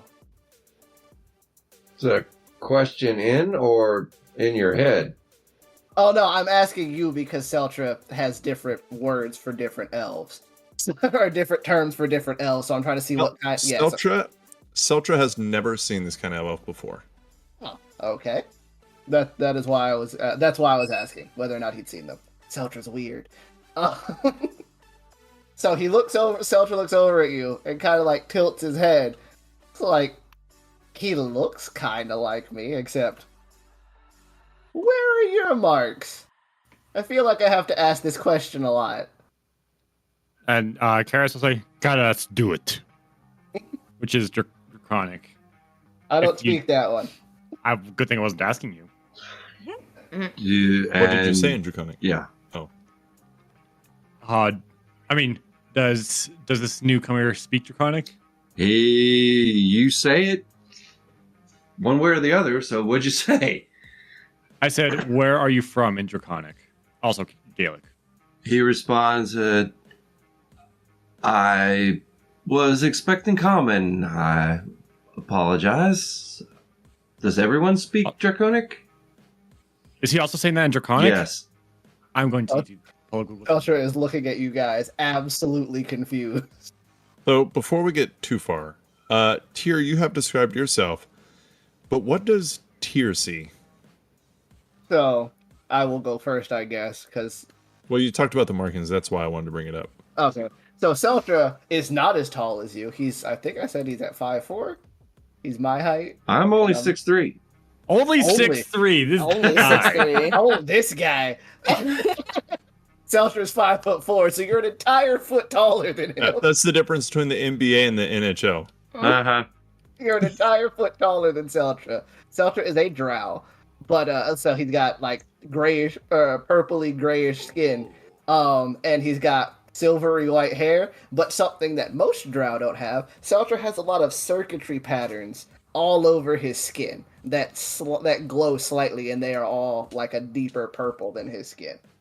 He is also wearing a vest, sort of like a mechanic's jumpsuit, but it's tied around at the waist, so it's mostly just as pants. He has a purple scarf and a robot behind him. Also, he's missing an arm and has a mechanical one. He looks at you very oddly. Speaking to the Draconian, what world is she from? Delta the dude. He's just tiny and small. All right, Karis, what do you look like? Well, I described I'm still form of the dragon. Normally, he looks like a large blue dragonborn, very, very built, because he, like I said, he does have a trades background, wearing kind of like this black leather armor, and has a tool belt with like a couple striking hammers, which are blacksmith tools, some I forget the exact term, pliers, that you dunk stuff in the water with. But then he also has this large hammer that at one point was also a striking hammer, but has since grown. It is glowing, and it's also on fire. That's just hanging by his side. Wings that are a bit decrepit, but they have the exact same texture as this star form he's taking right now, and they're very intangible. Like, you could just pass your hand through them. Tail, the hips look a little weird, and that's just because they allow him to go quadrupedal at times.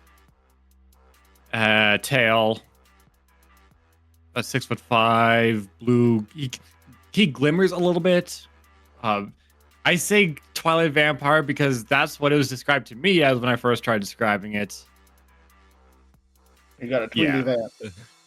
All right, Mavari. I don't know if you could even see her pass behind Karis. She's so small. So she is coming closer because she is watching Tyr, and you get the sense that you are being judged by her harshly. She's about 5'3". She's slightly shorter than the drow, but she is a light skin and dark color purple tiefling with like a vitiligo going on. She has long white hair that ombres into like a dark purple at the end that's braided. One of her horns is broken off. She's rather thin and a very large, like I would say demonic looking robe. Yeah, that's the best way to describe that. She has like proper posture and everything, but she is watching your every move.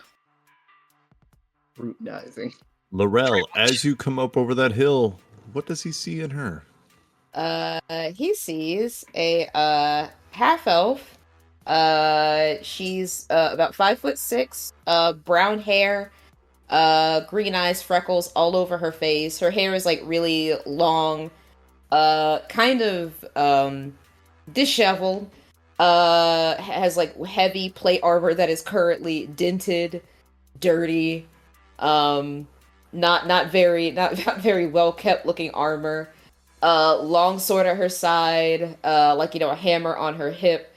And if Mavari is giving you like a look of judging, I'm giving you sort of like, a look of I'm kind of still ready to go. Like, is this person a threat or not? I'm also watching your every move and assessing you. That's me. Kita's rounded the hill. Yep. Kita, as he comes up over the hill, what does he see? So you would see a pale, grayish-skinned-ish kind of tiefling. Gray, short pixie hair. I'm about 5'5". I'm wearing like a button-up, long-sleeve, white-collared shirt with a black vest on and black slacks and some leather boots and leather gloves. My sleeves are rolled up, which show kind of like this green tattoo on it that has a little bit of an itty-bitty glow to it. Yellow eyes, and I've got a shark tooth kind of smile. All right. And so another person who's up there is someone who looks a little more like you than Seltra himself, but it is a small female elf. She has the same circuitry, patterns, and markings on her arm, rather than the purple markings, though. Like Seltra, they are kind of an orangish red, and they were flared up during the fight, and she was kind of casting spells, and they would light up as she was casting the spells. But right now they seem to be just kind of a dull orange against her skin. But she's wearing a type of leather you're not sure about. And all she has is a dagger and a small satchel that has a moist look about it. Like there has been some dried liquids in there. But other than that, she didn't have anything. I don't like the description of moist, but my moist, wise possession. All right. So what do you say as he approaches in Draconic? I'm going to go to... Does anyone here speak Common? Yes. Yes. That one I know. That's insane. Sorry, he was the only one speaking, so I thought everyone spoke in Draconic. Greetings. No. Hello. Hello. Well, I guess introductions in order. Nice to meet you all. I am the great sage Tirani. Just call me Tyr. I was trying to track down the people who are opposing the Olympians. I want to say that's us. Well, either Zeus had one hell of a party and cursed a shitload of mortals, or, Seltra will point to Karist. I'm guessing most of you are Outworlders. Yes, well, at least me. I'm not from here. In common. Seltra gestures with his middle hand. Yeah, in common characters, that would be an apt description. Ah. Are we in opposition to the Olympians? I mean, I think so. We're certainly not helping them. The Titans don't seem to like them very much, and we're helping the Titans as it stands. So I guess by that logic, we are in opposition. I don't know why I tripped over that word. Opposition to the Olympians. Suppose so. I wouldn't say. They did try and kill us. Yeah, that is also very true. You know, the people who try to kill me, I generally oppose. You said your name was Tyr, correct? You may call me Tyr. People often stumble over my name. Where do you hail from? Oh. Which is also what I asked in Draconian earlier. That's a rough question, actually. I'm actually a native. Up here? Strangely, yes. I didn't know different part of the world. Does the name Odin ring a bell? No, sorry. Doesn't ring a bell for me either, if it makes you feel any better. Torm? Say that again, sweetheart. What about Torm? Nope. Sorry. He said he's from here, and those guys sound like they're from you guys' world, so What? I don't know why he would expect. Where I hail from, Tyr is the leader, the Aesir of justice and war. Where do you align? I don't know them, so I wouldn't know where the alignment of their peoples would fall. That's why I am asking you. I think he's asking if you're a justicey dude. Ah. My namesake is Tirani. There's anyone who is tyrannous is my enemy. So yeah. I think he answered your question with a yes. I think we're both we're asking, but also not. We're speaking sentences that don't mean what we are trying to say. You guys are talking around each other, but Seltron's translating. The answer is yes. I think he's a. To say good guy would imply that we're the good guys, and I'm gonna be honest, I don't know where we stand in this world. Are we the baddies? I don't know. I think he's on our side. He hasn't shot a fireball at us yet. That is true, but we've had allies, quote unquote, before who have eventually turned on us. So as far as I'm concerned, see where you stand. I don't think he doesn't have holes. I am very much against everything the Olympians stand for and the tyranny they represent. So I figured this would be a safe place to hang out. Oh. Inside check. Inside check. You gotta say it with some stank. Inside check. Say it with some stank. You'll allow an inside check. I rolled a 25. I'm not sure what you're referring to. So here's the complication there. That's like working at what's a neutral company nobody cares about. It's like working at Burger King, but hating hamburgers. Like Tyr technically works for the Olympians because he has to, because that's who his masters have to work for. But he's doing this not in commission for them. So while he technically works for them, everybody in his family and everybody that he knows hates them. Oh, this is under duress. So basically every Burger King employee. So take that as you will and twist it how you will. Oh, I mean, that's fair. I'll look back at the giant mechanical bear and the cart that it's pulling. I think we got room for somebody else to travel with us. And I look over at Karis, at specifically Mavari, because she's got the most stank eye. And we can't make them walk. Depending on travel speed, it'd be fine. Oh no, it's not going to be. Okay, must be much more swift than it looks. It's pretty fast. But also, it doesn't need to sleep, and we do. So go. How fast can it go?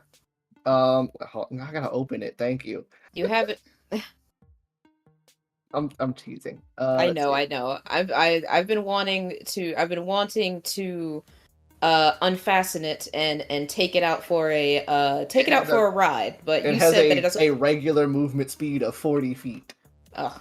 And what's it called? And if it dashes, it's 80. So Midnight's way faster. I mean, it's not supposed to be a whole. You know what? We're not gonna get into this. It's not a horse. It's a giant mechanical. My belt's better than yours. If we don't have room, I can always ride. I mean, we have room. I built enough space for maybe a couple extra people. Then I appreciate it. This is only one person. I oppose. Hey. But I mean, I understand because you're a judgy Jason. A what? What? What? How may I alleviate Man, your ills? You won't. You won't.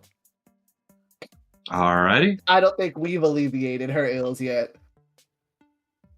Well, you're a particular person, aren't you? Oh, she's very particular. Oh, well, But most of her race are.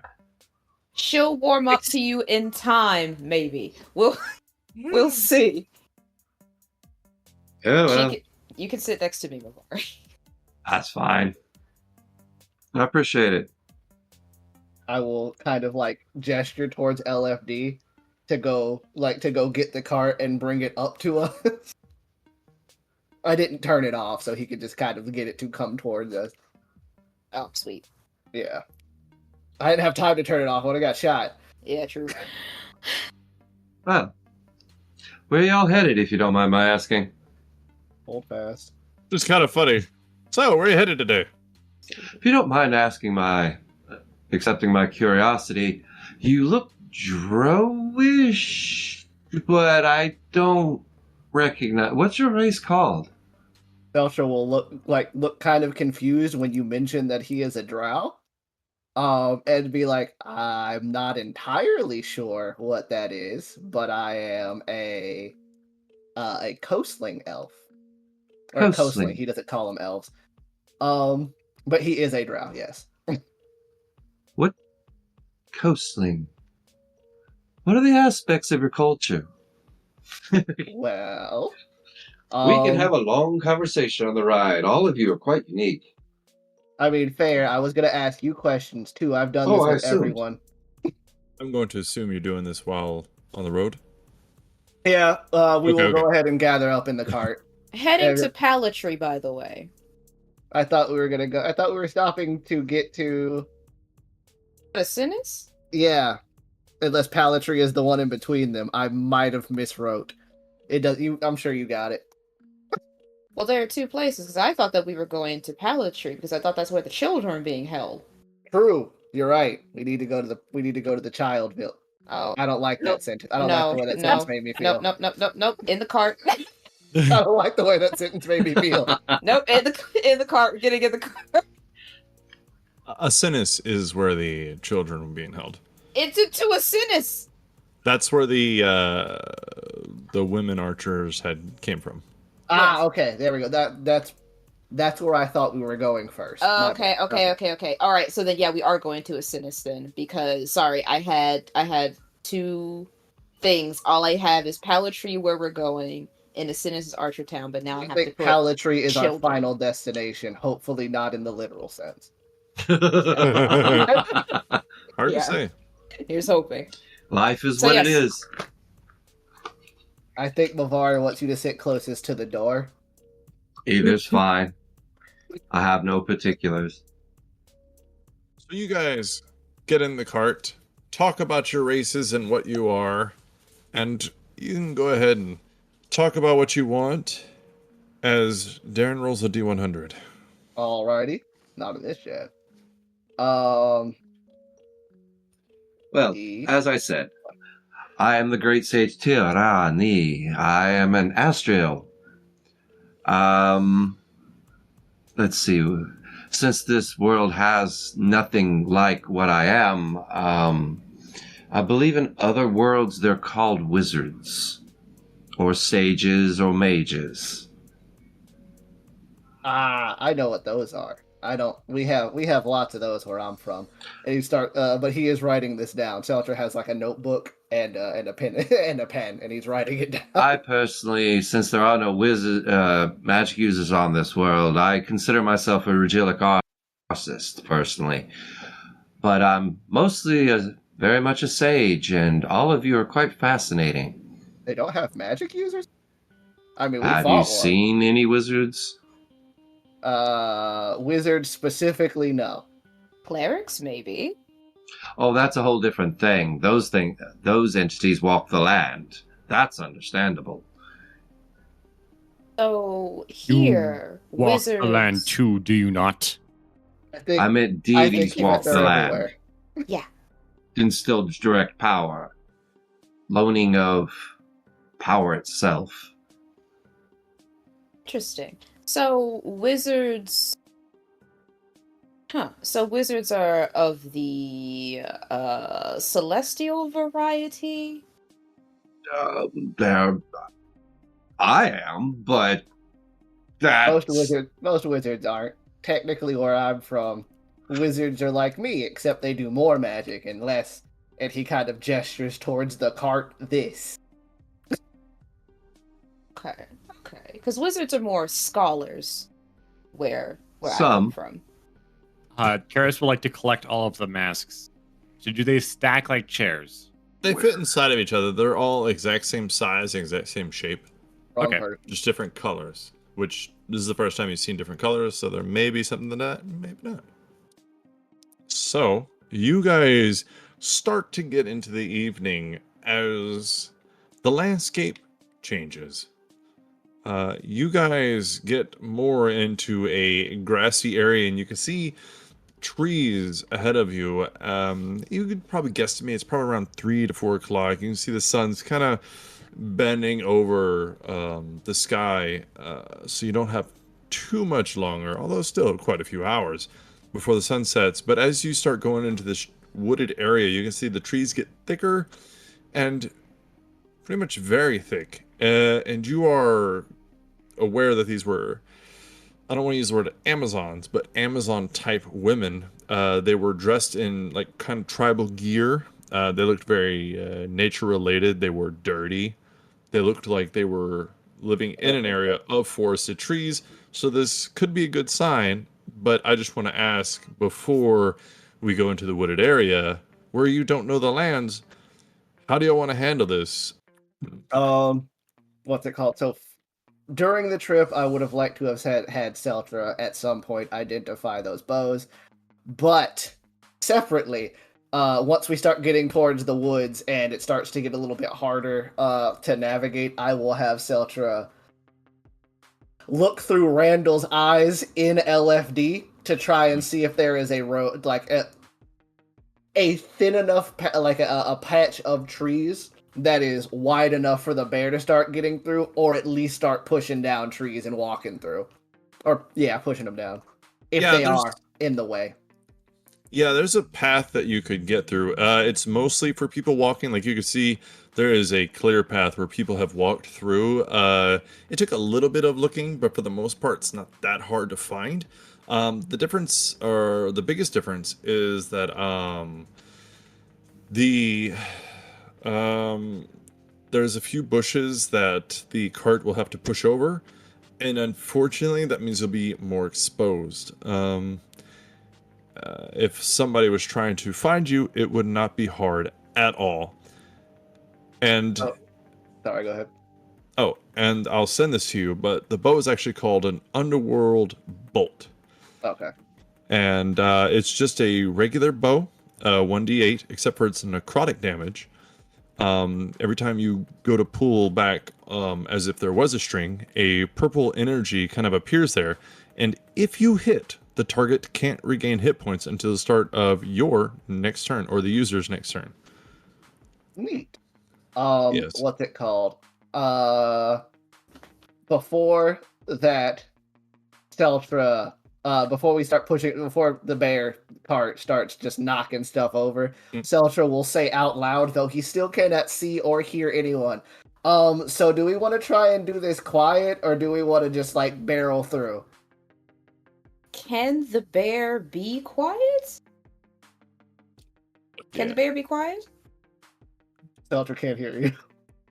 Oh, dang it, I forgot. I'm gonna, like, shake you. Huh? What? Sorry. What was your question?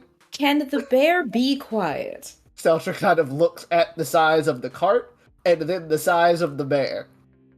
No. Well, then I don't think we have much of an option now, do we? Well, that's why I'm asking. Do we want to try and do this quietly? Because I could just turn it off and park it right here. I mean, if you would... Then we can walk the rest of the way. Should we scout ahead before going forward? Yeah, I think that's smart. I mean, I can have Randall go scout ahead, but we have to scout ahead with him because I won't be able to see out of his eyes for very long. You know I can just go with him, right? That doesn't help me. I know it doesn't. I have to go, or else I won't be able to see. I'm sure Kita can handle it. Her profession is of the stealthy variety. But if she doesn't, my point being, if anything does happen, then we won't know. I look at Kita. I'll have Randall go with you, and that way, if anything happens, I mean, he is a squirrel. He could probably make it back. I'm glad you guys have faith in me. Look, I'm not saying that you. I'm not saying you can't do it. What I'm saying is what happens if someone finds you and you're by yourself. I'm just saying, I've been alone for how long, and this is how I get treated. Sure. Oh my God, I'm looking out for your safety, and now it's whatever. Fine, if you want to go by yourself. Don't be. It's all right. It's all right. I think he's being sexist. Just take the squirrel with you. Kita, take the squirrel. All attack Fine, often? I'll take the squirrel. If you want to, I could accompany you on this stealth mission. Also, what did you say? I didn't hear you. Are you all attacked often? Frequently. A lot more often than I would appreciate, but yes. Yeah. I Like just we're a thought it was a magnet. little much to... Please, go ahead. No, it's like we're a magnet. Trouble always finds us, and we always find trouble. I I don't mean, know how that happens. all right. So I will have Randall go with you, and then Karis can also go with you if he wants to. That's up to him. Garrus is just waiting for approval. Fine, If you think- fine, whatever. Just do whatever you want. I'm getting out of the cart. It's okay. She gets spicy sometimes, She's and I'll such go. She's I'll just get an out of the angsty cart. teenager. I'll get out of the cart and turn it off. Do not forget to set the alarm. Hmm? Is a joke. I mean, I can set an alarm.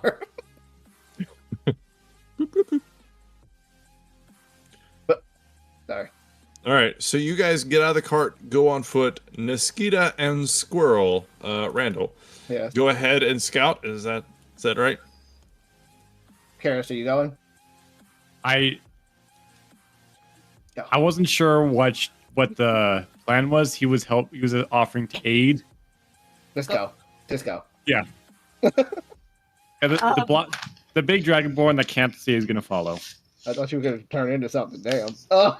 It is Yeah. not nighttime yet. You just have probably 4 to 5 hours before it's going to start getting dark. Just be nightfall. You'll be fine. Kita's gonna look over and just point her finger at the very tall dragonborn. Don't screw this up. And she's gonna start moving. It's just not nice. What?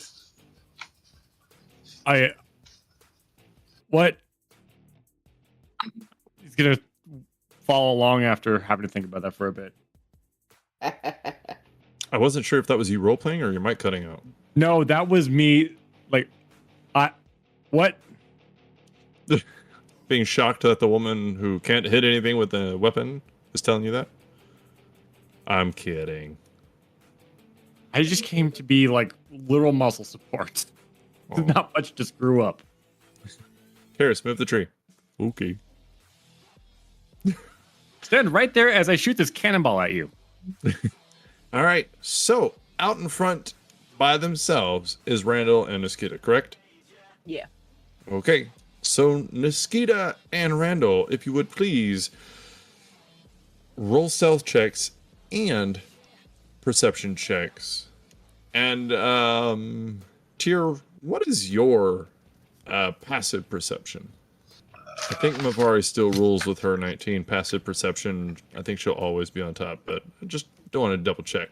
14. Okay. So Mavari is still the top dog. Alrighty. No, did we have to roll perception as well? Or just stealth? Well, I guess you are actively looking. Or wait, Randall? Yes. Randall and Niskita. Randall got a 22 for stealth. Ooh, nice. Niskita, what did you get? 28.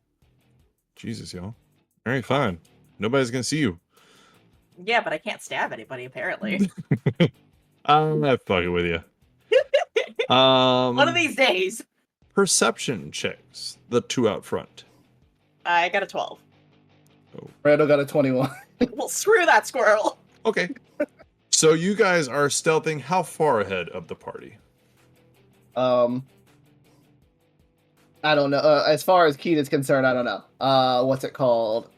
Randall can't say anything back from can't say anything back to Seltra if he's further than 100 feet. So only 100 feet. That's up to Keita since Randall is literally riding on her. Since Randall's with her. Yeah. You're taking point on this. Randall's a squirrel. Yep. Stupid squirrel. Yeah, I'm gonna knowing that Seltra has problems, I'm going to just stay within the 100 feet, so that's where I'm maxing out. Alrighty. So you guys are going for a good while. It's easily 2.5 hours, and I'm saying that because you are being stealthy. You're going a little bit slower. The party in back, are y'all doing anything while you're following, or are you just trying to keep a safe distance using Randall and Seltra's connection? Or are you back there singing and whistling Dixie? I would say that, well, at least my opinion, we would be staying within where Randall could reach, staying back, like carefully staying at a safe distance behind them. Yeah. As they scout ahead. I can get behind that. Haha. I'm not sorry. Alrighty. I bring forth my familiar and have him watch over from the sky. Familiar? Oh. What you does have it look like? Pseudo dragon. What? What? What? It looks like a miniaturized version of a full-size dragon. He's red. Oh, He's red. He's adorable. cute. You just said he's red? Yes. I'm going to have so much fun with this. Fly swiftly. He tosses him. Yes. So this red, scary, red dragon creature flies up above the trees, right? Huh? Okay. A couple 100 feet, just keeps an eye on the group. That is a good idea. I'm sorry, I forgot to describe what Randall looks like. Randall is a shiny, almost glowing sky blue squirrel with green patterns all over his body and little antennas. I don't know if you've seen a Blurpee from Breath of the Wild, but kind of that color. Okay. That is Seltra's familiar. As this tiny dragon-like creature that is red against a green background or blue flies up in the air and knows it is the only flying creature other than other ones in the area. Oh, God. What kind of a sentence is that? It's a sentence with purpose. James? It's the only flying creature except for the other flying creatures. I know what he means. You are full of roundabout sentences today, Todd. Darren, what do I mean? There might be some mischief about to be had with that. That is obvious. James, I would like for you to roll a 1d20 to see if these other things notice the red creature against the green background.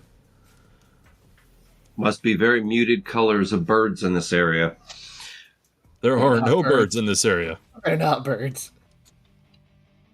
Everything's dead. There Every you go. birdie's dead. It's a 6. Sad. It's a what? 6. Oh, that's a shame. All right. Sagittarius. So do you look through this pseudo-dragon's eyes, or does it have an intelligence of its own? It has an intelligence of its own, and I usually leave him to it. So who do you ask to guide you as you look through its eyes? Because you can't see. I have a telepathic link, and if I see anything out of the way, I'll ask him to look at it. Yeah, but you have to look through its eyes. You have to actually use an action. Kind of like I think that what he's saying is that it has intelligence because it's a pseudo-dragon, so it can just tell him if it sees something. Does it? Yes. Is that how it works? Okay. It tells you it I sees can something. take predominance of its Randall can't do senses. that. It tells you as soon as you like, hey, fly up there, buddy, and keep an eye on us.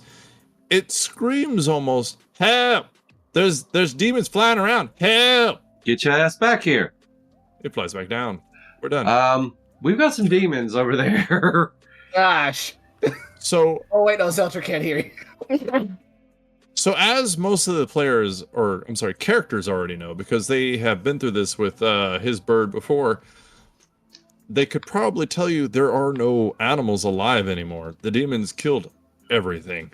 Oh, including wow. animals and birds. This is worse than I thought. Yeah, so that red pseudo dragon flying up was basically a calling sign to all demons that there is life. A few 100 feet shouldn't have been much, especially in tree line. Again, red. Yeah, no, that's fair. Don't worry, I have plenty of perceptions. counter arguments. Not too good, otherwise the 6 would have done. I just figured I'd leave his fate in your hands. But no, he could see them. There wasn't too many, but he saw easily there was one within a few 100 feet, and it was flying around, and it seemed to be looking down through the trees, but at kind of a gliding pace, so it wasn't looking hard. It's just kind of softly looking. But I will say, can you roll a perception check for your pseudo dragon? Absolutely. Thank you. But it has advantage because of keen senses, so roll twice and take the better of the 2. 8 or 18. I'm going with the 18. I mean, we can go with the 8 if you want. I could, but I'm not going to. All right. So I'm going to give you something that's going to help. So while this is terrible that you did it, at the same time, you saw something that you wouldn't have in any other direction.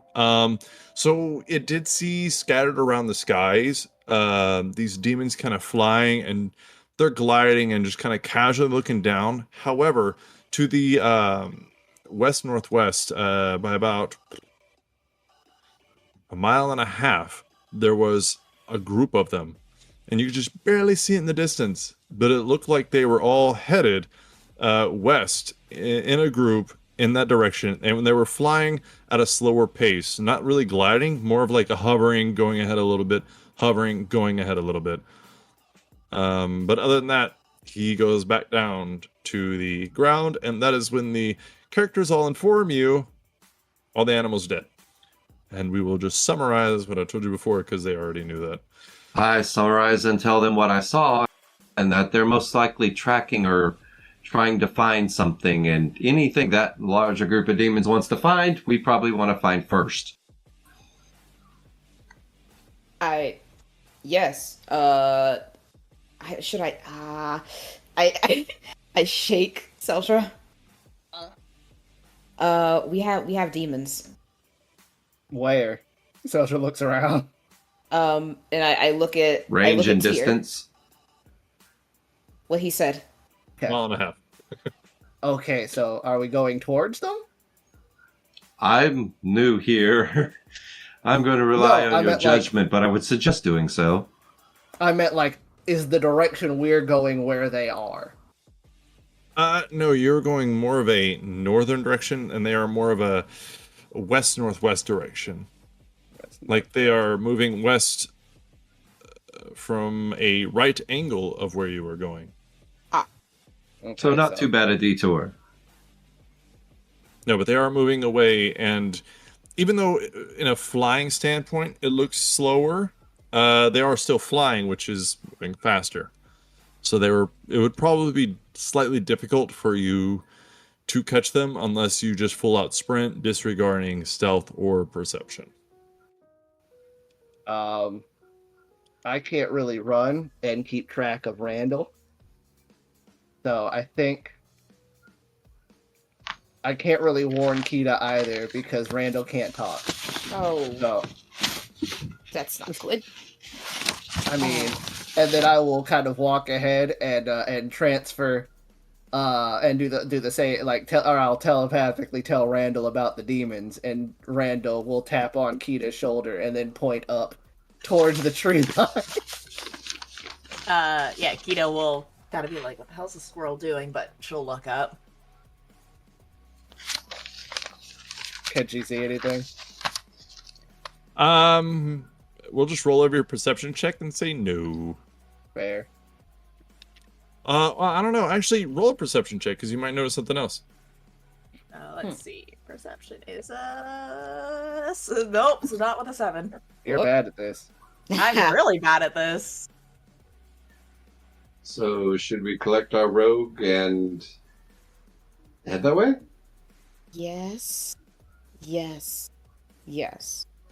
Okay, sorry, I'm kind of new here. Oh no, it's fine. This is honestly par for the course for us. We kind of Don't live quite the exciting lives.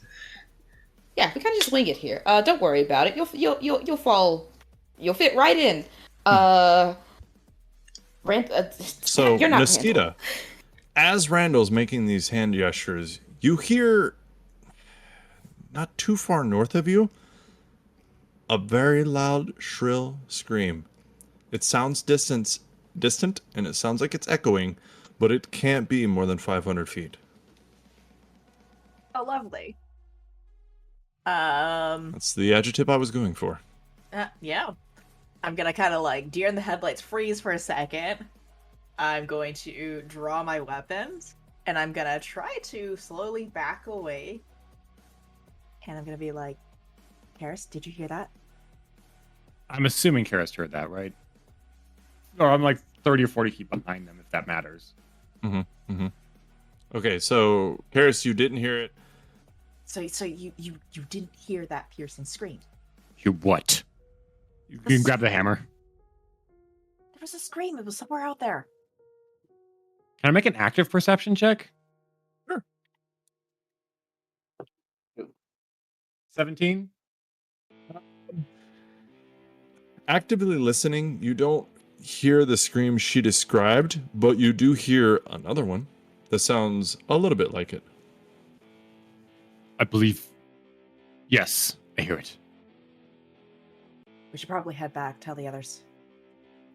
Fuck no, go ahead by yourselves. You got this. I'm squishy. How far away are we? From the party? Correct. Well, if they were 100 feet and you're 40 feet, that That's makes about right. 60 feet. Karis will drop onto all fours and bolt towards the party. Leaving Niskita by herself in the woods. Niskita, you see a demon jump out of the woods. I need you to roll initiative. I'm kidding. If he's going on all fours bolting, I will try to catch up with him. Hey, what the fuck? No, you are a rogue. You have dash, run, and action, so you might actually be faster than him. With the 35 normal feet of movement? Probably. What is that, total of 70, 95, no, 105 around? Yes, if you used everything. Yeah. That's not bad. Zoom. The fastest boy? Anyway. Fuck this shit, I'm out! Yeah, pretty much. Alright, so you guys get back to the party. And screams. Flying demons. We're in the woods. Okay, so we should go towards the scream, correct? I imagine they would appreciate it. Alright, well, let's get going. And Zelda will hand Keto one of the bows. Let's get going. What? Why? Why, what? Why are we? Why? Maybe. Can't we talk about it on the way? I just really like that. Why? Sorry, maybe I'm a little. Maybe I feel like I'm a little left out of the loop here for once. Why are we going towards the shrieking demons? Because somebody would like to not die? The town. We're going toward. Remember, we're going. The town is that way, and the scream is that way. The town that we're going to is in that direction. But I thought it was in. And I point like another way, but I thought it was in that direction. We're still going northwest, so it's still that way. Oh.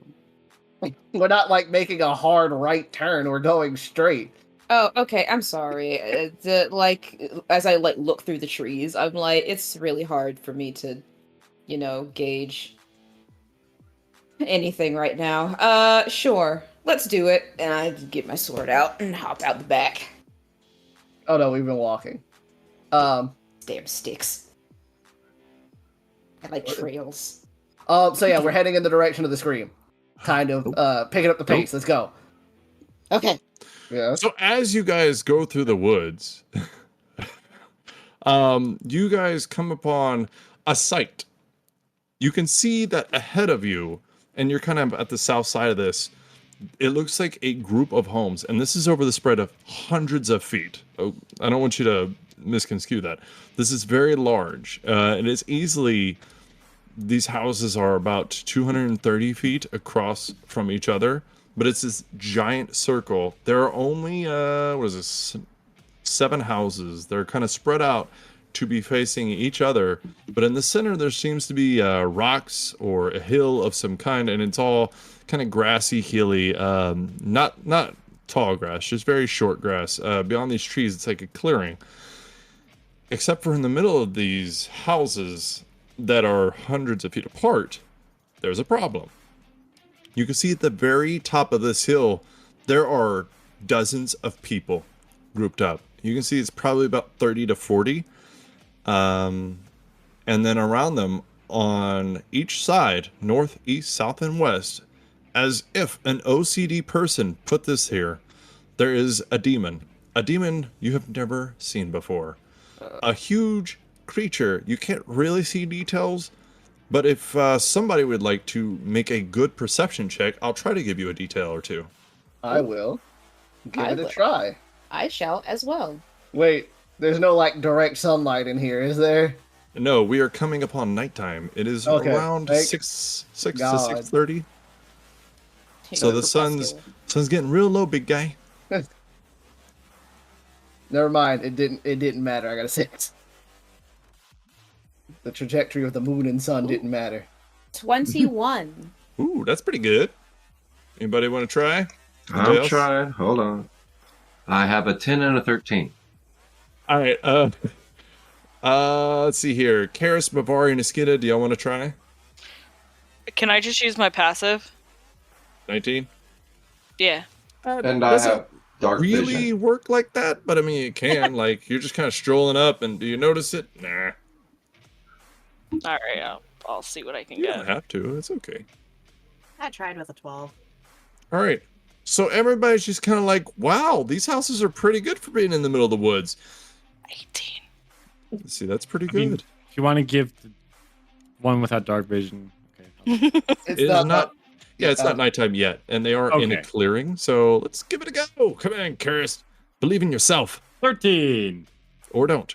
So no. So these houses they're pretty good. They're in good condition, considering the woods that they're in, and you can actually see that most of them have chimneys in them, and there seems to be some actual, you could see light coming from inside them, like maybe it's candlelit or lanterns or something like that. But while everybody else is studying the houses, Seltra notices something about, or I'm sorry, Laurel notices something about these creatures. They have, and Mavari would also notice this, but they have long white hair going down their back, but it's actually not from their head only. It seems to be coming from their shoulders also. Okay. Like it starts at the middle of their shoulder or collarbone and goes back from there, but also to the top of their head. Kind of think of like a cloak, except for it's hair, and it goes straight back over their back. And you can see like it looks like they actually have forearms instead of 2, and they have very long and kind of gangly fingers and or claws. And they have the legs that kind of remind you of a wolf or a dog. Like they kind of have that back bend to them. I forgot what that's called, but Digit agreed. yes. And they have very dark grayish skin. And well, I think that's about the best you can do from this distance. So as you stop at the edge of the woods, we'll say probably 115, 110 feet from them, behind the first house to kind of keep yourself hidden. How would you like to approach this? You can go around the woods in any direction you would like if you want to stay hidden. Or you can just be like, fuck this shit, I'm gonna run in there, I'm a hero. I don't think we should do that one. Yeah, right. I think we should try and go in there as quietly as we can. I agree. I don't remember how many of them there were. That's a daring 4. problem. 4? Yeah, I wanted to say 4, but I'm like, I don't want to be wrong. Yeah, no, I'm gonna relay that information to them. So Okay. Yeah. So yeah, we should probably get as close as we can without alerting them to our presence. I agree. So let's do this. Right. Telfer will pull out his scimitar. So it's out already. All right.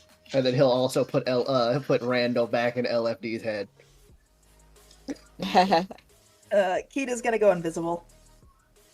Oh. Smart. Cheater.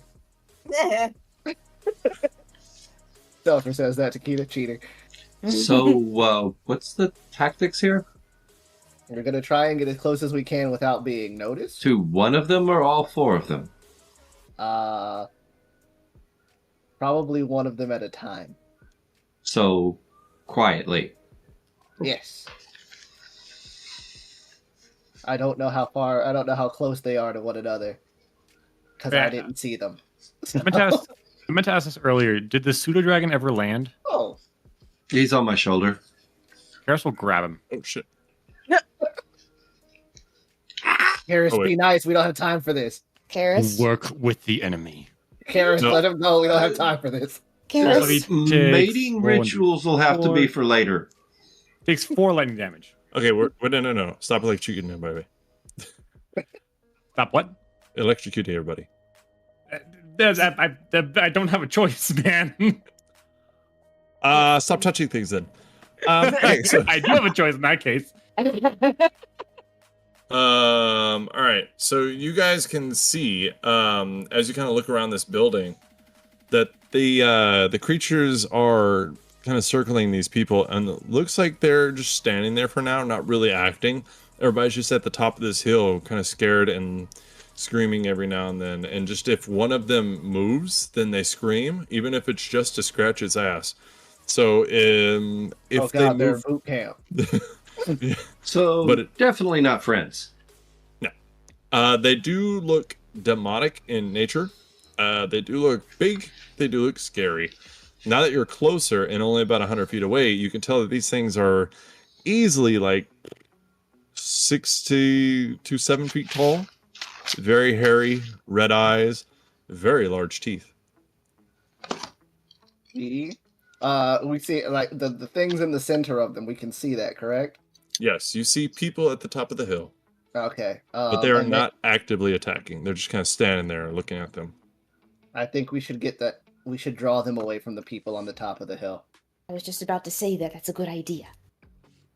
All right. How many is in the center? Query. Am I still in Bad control guys. of Razmi? Between 30 and 40, and I believe we're going to move to Brittany. Although, Oh yeah, I had. I could have sworn I. I'm sorry, Kara, Steven. What? The next person in line would be Steven. I asked if I was still in control of Razmi, but you are now. Oh, great. Because I do well with that. Let me pull up the character. How are we gonna do this though? Be a threat. Fine, but someone's going to have to like be there to guide those people. I'll take the center. Safety. If they're not doing anything yet, why don't we take out the 4 sentinels around the cardinal directions and then move in? Now that goes to shit in a handbasket if they do something, but We can take them out. The problem is how we don't know how fast we can actually kill them without alerting the other ones to the fact that we just attacked one. Can Mavari make a knowledge check to try to gain any information from them? Also, Sure. I have a quick question before Mavari rolls. This is a door, right? You're on the map, aren't you? Yeah. Yes, that is a door. If you I'm look gonna in go in there, the building. all right. So, hang on. Let me get her going. Mavari, if you would like to roll Arcana or Religion or something that would help you with them specifically, but I want you to use Mavari's strengths. That's why I don't want to tell you what to roll. So either Arcana, would History work? History, yeah, that would work. does Arcania cover lores of 18. species?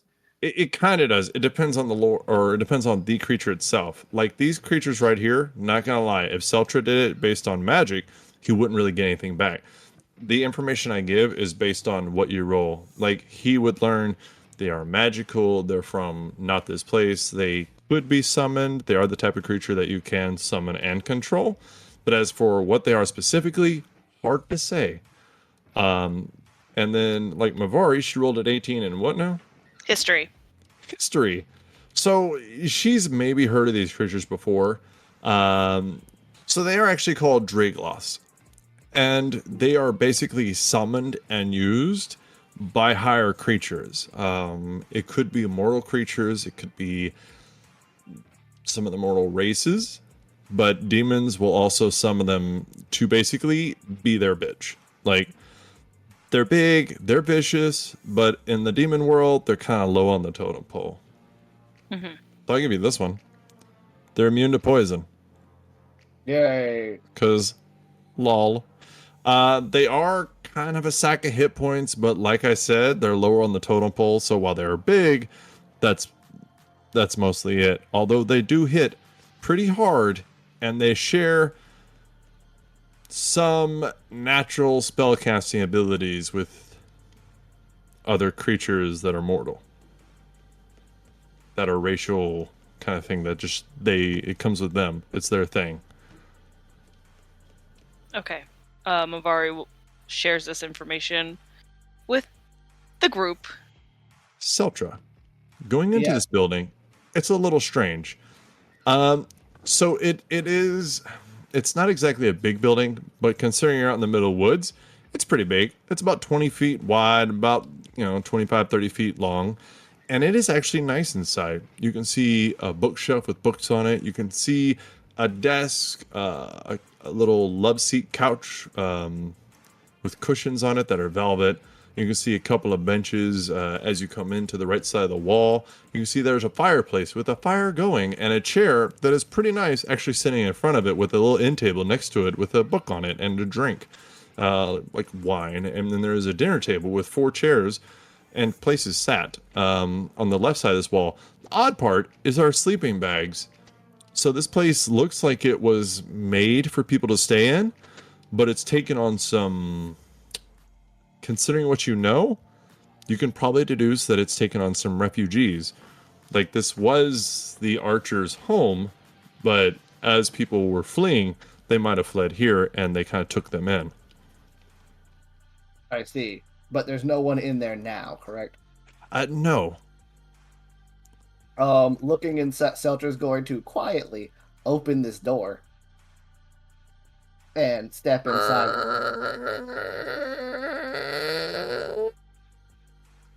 He's gonna hit it with some WD-40. Shut up.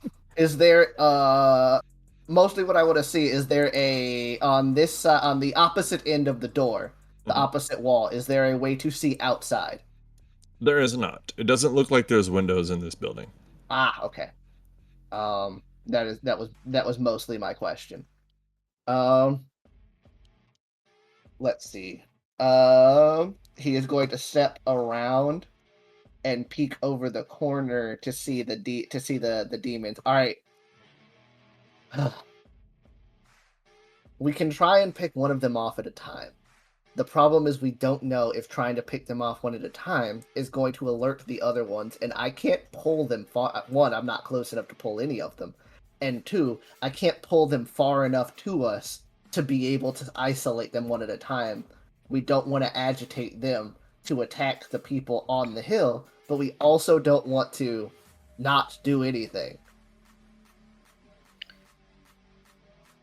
Any suggestions? The group in the center, is it mostly children or is there adults too?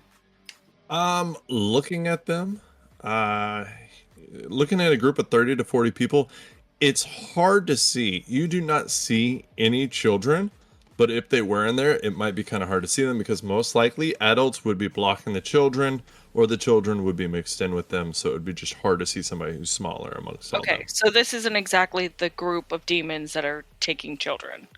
Seems to No. You don't see the wagon that was spoken of, or the creature that looks like a tiefling that was mentioned. Yeah, that's what I was wondering. So These things are pawns. There's a master somewhere close by. even if we take all 4 of them out, we're not guaranteed that the master won't appear. That's true. I believe that should be the goal. So, inside of this building, there's still a fire going, which means somebody's either they just got here recently, or someone's been tending to it, which leads me to believe that if there is a master, like you say, and we don't see him out here, he might be in one of these buildings. We can try and sneak around and see if we can find him. When you said that they were summoned creatures, do you mean that they've actually just been summoned? And if we were to take out whoever summoned them, which that's not actually how it works in D&D, is it? If you take out the person who summons them, the summon goes away? You don't know. Okay. Yeah, it could be a different type of spell, because some of them are concentration, some of them aren't. We don't know. Okay. And none of y'all have those spells yet, so you just wouldn't know something like that powerful yet. Okay. Okay. Even if that's not the case, we should probably still take him out, and then we can do we should probably see if there is somebody around here that we have to worry about if we decide to target these guys. I do believe we should create some sort of a diversion. But, this is a conundrum. I feel like we should not do both, but I agree with the both of you. Let's make sure that it's just these 4 first. Ida, are you still here? Yeah. Seltzer can't see you. You did turn invisible. I'm relatively certain I can take at least one of them out without them notices. Oh. Okay. That's a lot of confidence, but I also don't want to put that to the test. Let's make sure that it's just these 4, because Seltzer is right. There could be others in these homes. And once we have the numbers confirmed, then we can figure out what to do about the ones on the hill. My question, or more so my plan, was to see if Kita can check the buildings, because right now she can't be seen. Yeah. So she can go check the buildings with her supersonic speed, and see if there's anybody in there.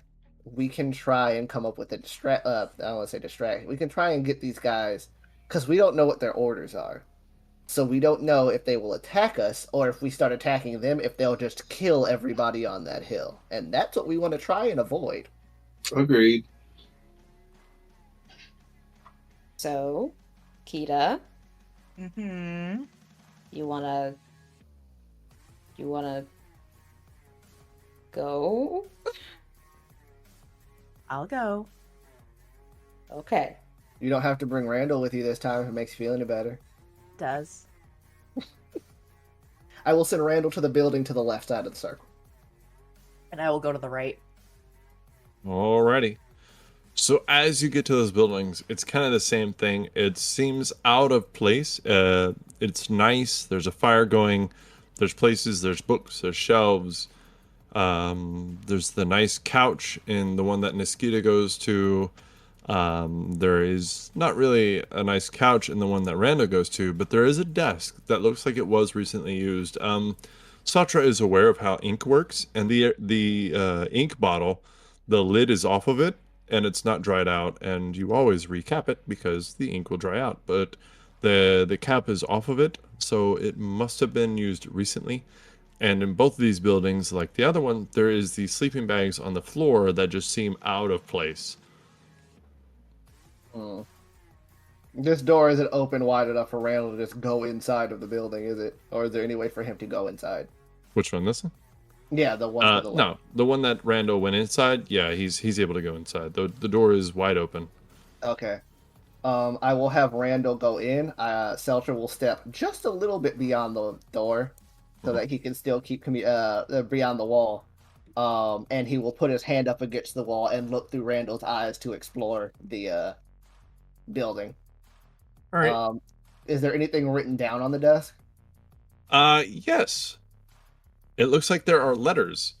You don't recognize the names, but there are letters to certain people, kind of addressing where they are, how many fights they've been in, and trying to describe the creatures, which you recognize the descriptions, but they're just kind of talking about the fights that they've been in and describing the creatures themselves, the demons, trying to, I guess, describe them to somebody that I don't know. Yeah, the person. Okay. There's letters. Is there anything else of note other than what's it called? Would Seltra know how long you can leave something like this uncapped before it goes dry? Because he is aware of the archers and that this is their village. So it looks like it could only be unkept for probably about 4 hours, 4 to 5 hours before it would go dry. Which means this is a very recent letter. Seeing that no one is in there, I will have Randall put the cat back on the ink. With a little squirrel hand. Just in case. Let's see. That's a very far distance, and I don't. And these monsters, they're looking inward towards the hill, correct? They're not looking outward towards us. Yes, they are looking inward toward the hill. They're just watching these people for whatever reason. Seltra will look back at everybody else and be like, "Okay, so what do we? Oh well, I'm sorry. I'll let Kita go. I don't know if she actually wanted to explore what's inside of this place, because I'm gonna try and make my way around to the left, while I'm guessing Kita makes her way around the right. Yeah. Kind of the same thing, Niskita. It's books, shelves. It looks nice. You can stay here, although it's out of place. But so are the sleeping bags, so it's a bit of a mix-up of what's going on here. Yeah, I'm not going to spend too much time here, and I'm just going to move on to the next one. All right, so Seltra's going to make his way over to this building quietly, and then you think we should make our distraction now? I don't think everything's fine. I think we should just let them work. Karis is just intently watching the pseudo dragon. Neither Karis nor Mavari are taking their eyes away from Tyr. So just so I because I don't want to. I did just kind of move past this, but I guess I need to ask. So, did Seltra want to take note of who those letters were to, or did he just? Sorry. Okay. But when you didn't, I figured it wasn't important. But if you want to, yes, he would want to take note of who those letters were to. Okay.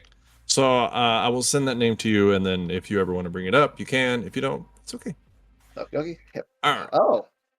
So. I know that name, but Seltra does not know that name. As Niskita goes by my hidden notes, what's she doing over there? Okay, so Niskita sees herself, but a house that actually looks nicer than the other ones. There is a table in the middle of it, a round table with plush pillows on the ground for people to sit on, which doesn't really match the decor of the other houses because there were chairs with those tables, and usually it's one or the other. Most cultures don't mix it, and there's a harp in this one, but again, books, and there are vases in here that do not match the vases and culture of the cities like Delphi that you have visited. Interesting. But chimney and sleeping bags. Can I take a closer look at the vases? Sure. So looking at the vases, so I want to describe without giving anything away. So that they have pictures of people like depicted on them, but like one of them is a guy sitting down, and he has, it looks like a guy, and he has like a flute, but he also has a crown on his head that is shaped like two triangles stacked on top of each other, and he has long hair, and he's wearing some kind of robe that comes off of his elbows, and doesn't cover his shoulders or chest. He just wears it at the waist, and on his forearms. And another vase has pictures of somebody who has 4 arms, and in one arm, on the lower right arm, is a snake that is wrapped around the wrist. In the upper right arm is a trident. In the left upper arm is a chalice. In the lower right arm is another snake that is wrapped around the wrist and going through the hand. There's a snake going around their neck, and they have long hair with like a top knot kind of thing going on. Yeah, that's that. The other bases just have symbols that you wouldn't really recognize. Okay. Fascinating. Interesting. Yeah. I will conclude with this room. Move on to the next. Alrighty. Randall, across the way, you see the same thing. You see plush pillows. But there are a lot more sleeping bags than the other ones have had. There are 6 in this one, whereas the other had like 2 to 4. Again, chimney, lit fire. There is a desk. There are 2 desks. One of them has writing utensils and tools, and it actually has a dummy that is standing there, and it's made of wood, and its arms are outstretched. You think maybe it's for fabric, except for it has drawings on it, like markings of some kind, and they look more magical than they do like religious, if that makes sense to you. I see. Yeah, it looks like more of the symbols you would use if you were like kind of drawing a spell, Okay. like a teleportation or something like that. So like arcane markings, not religious imagery. Got it. Yeah. And then on the desk, you can see different ingredients that look like they have been grinded down into powders. You can see there's berries, and then there's like a black charcoal type ingredient, which you're not really sure what it is. Can you smelt the Randall? No, I cannot smelt the Randall, just seeing here. Okay. But yeah, that's what that looks like. It looks like somebody's just grinding ingredients down.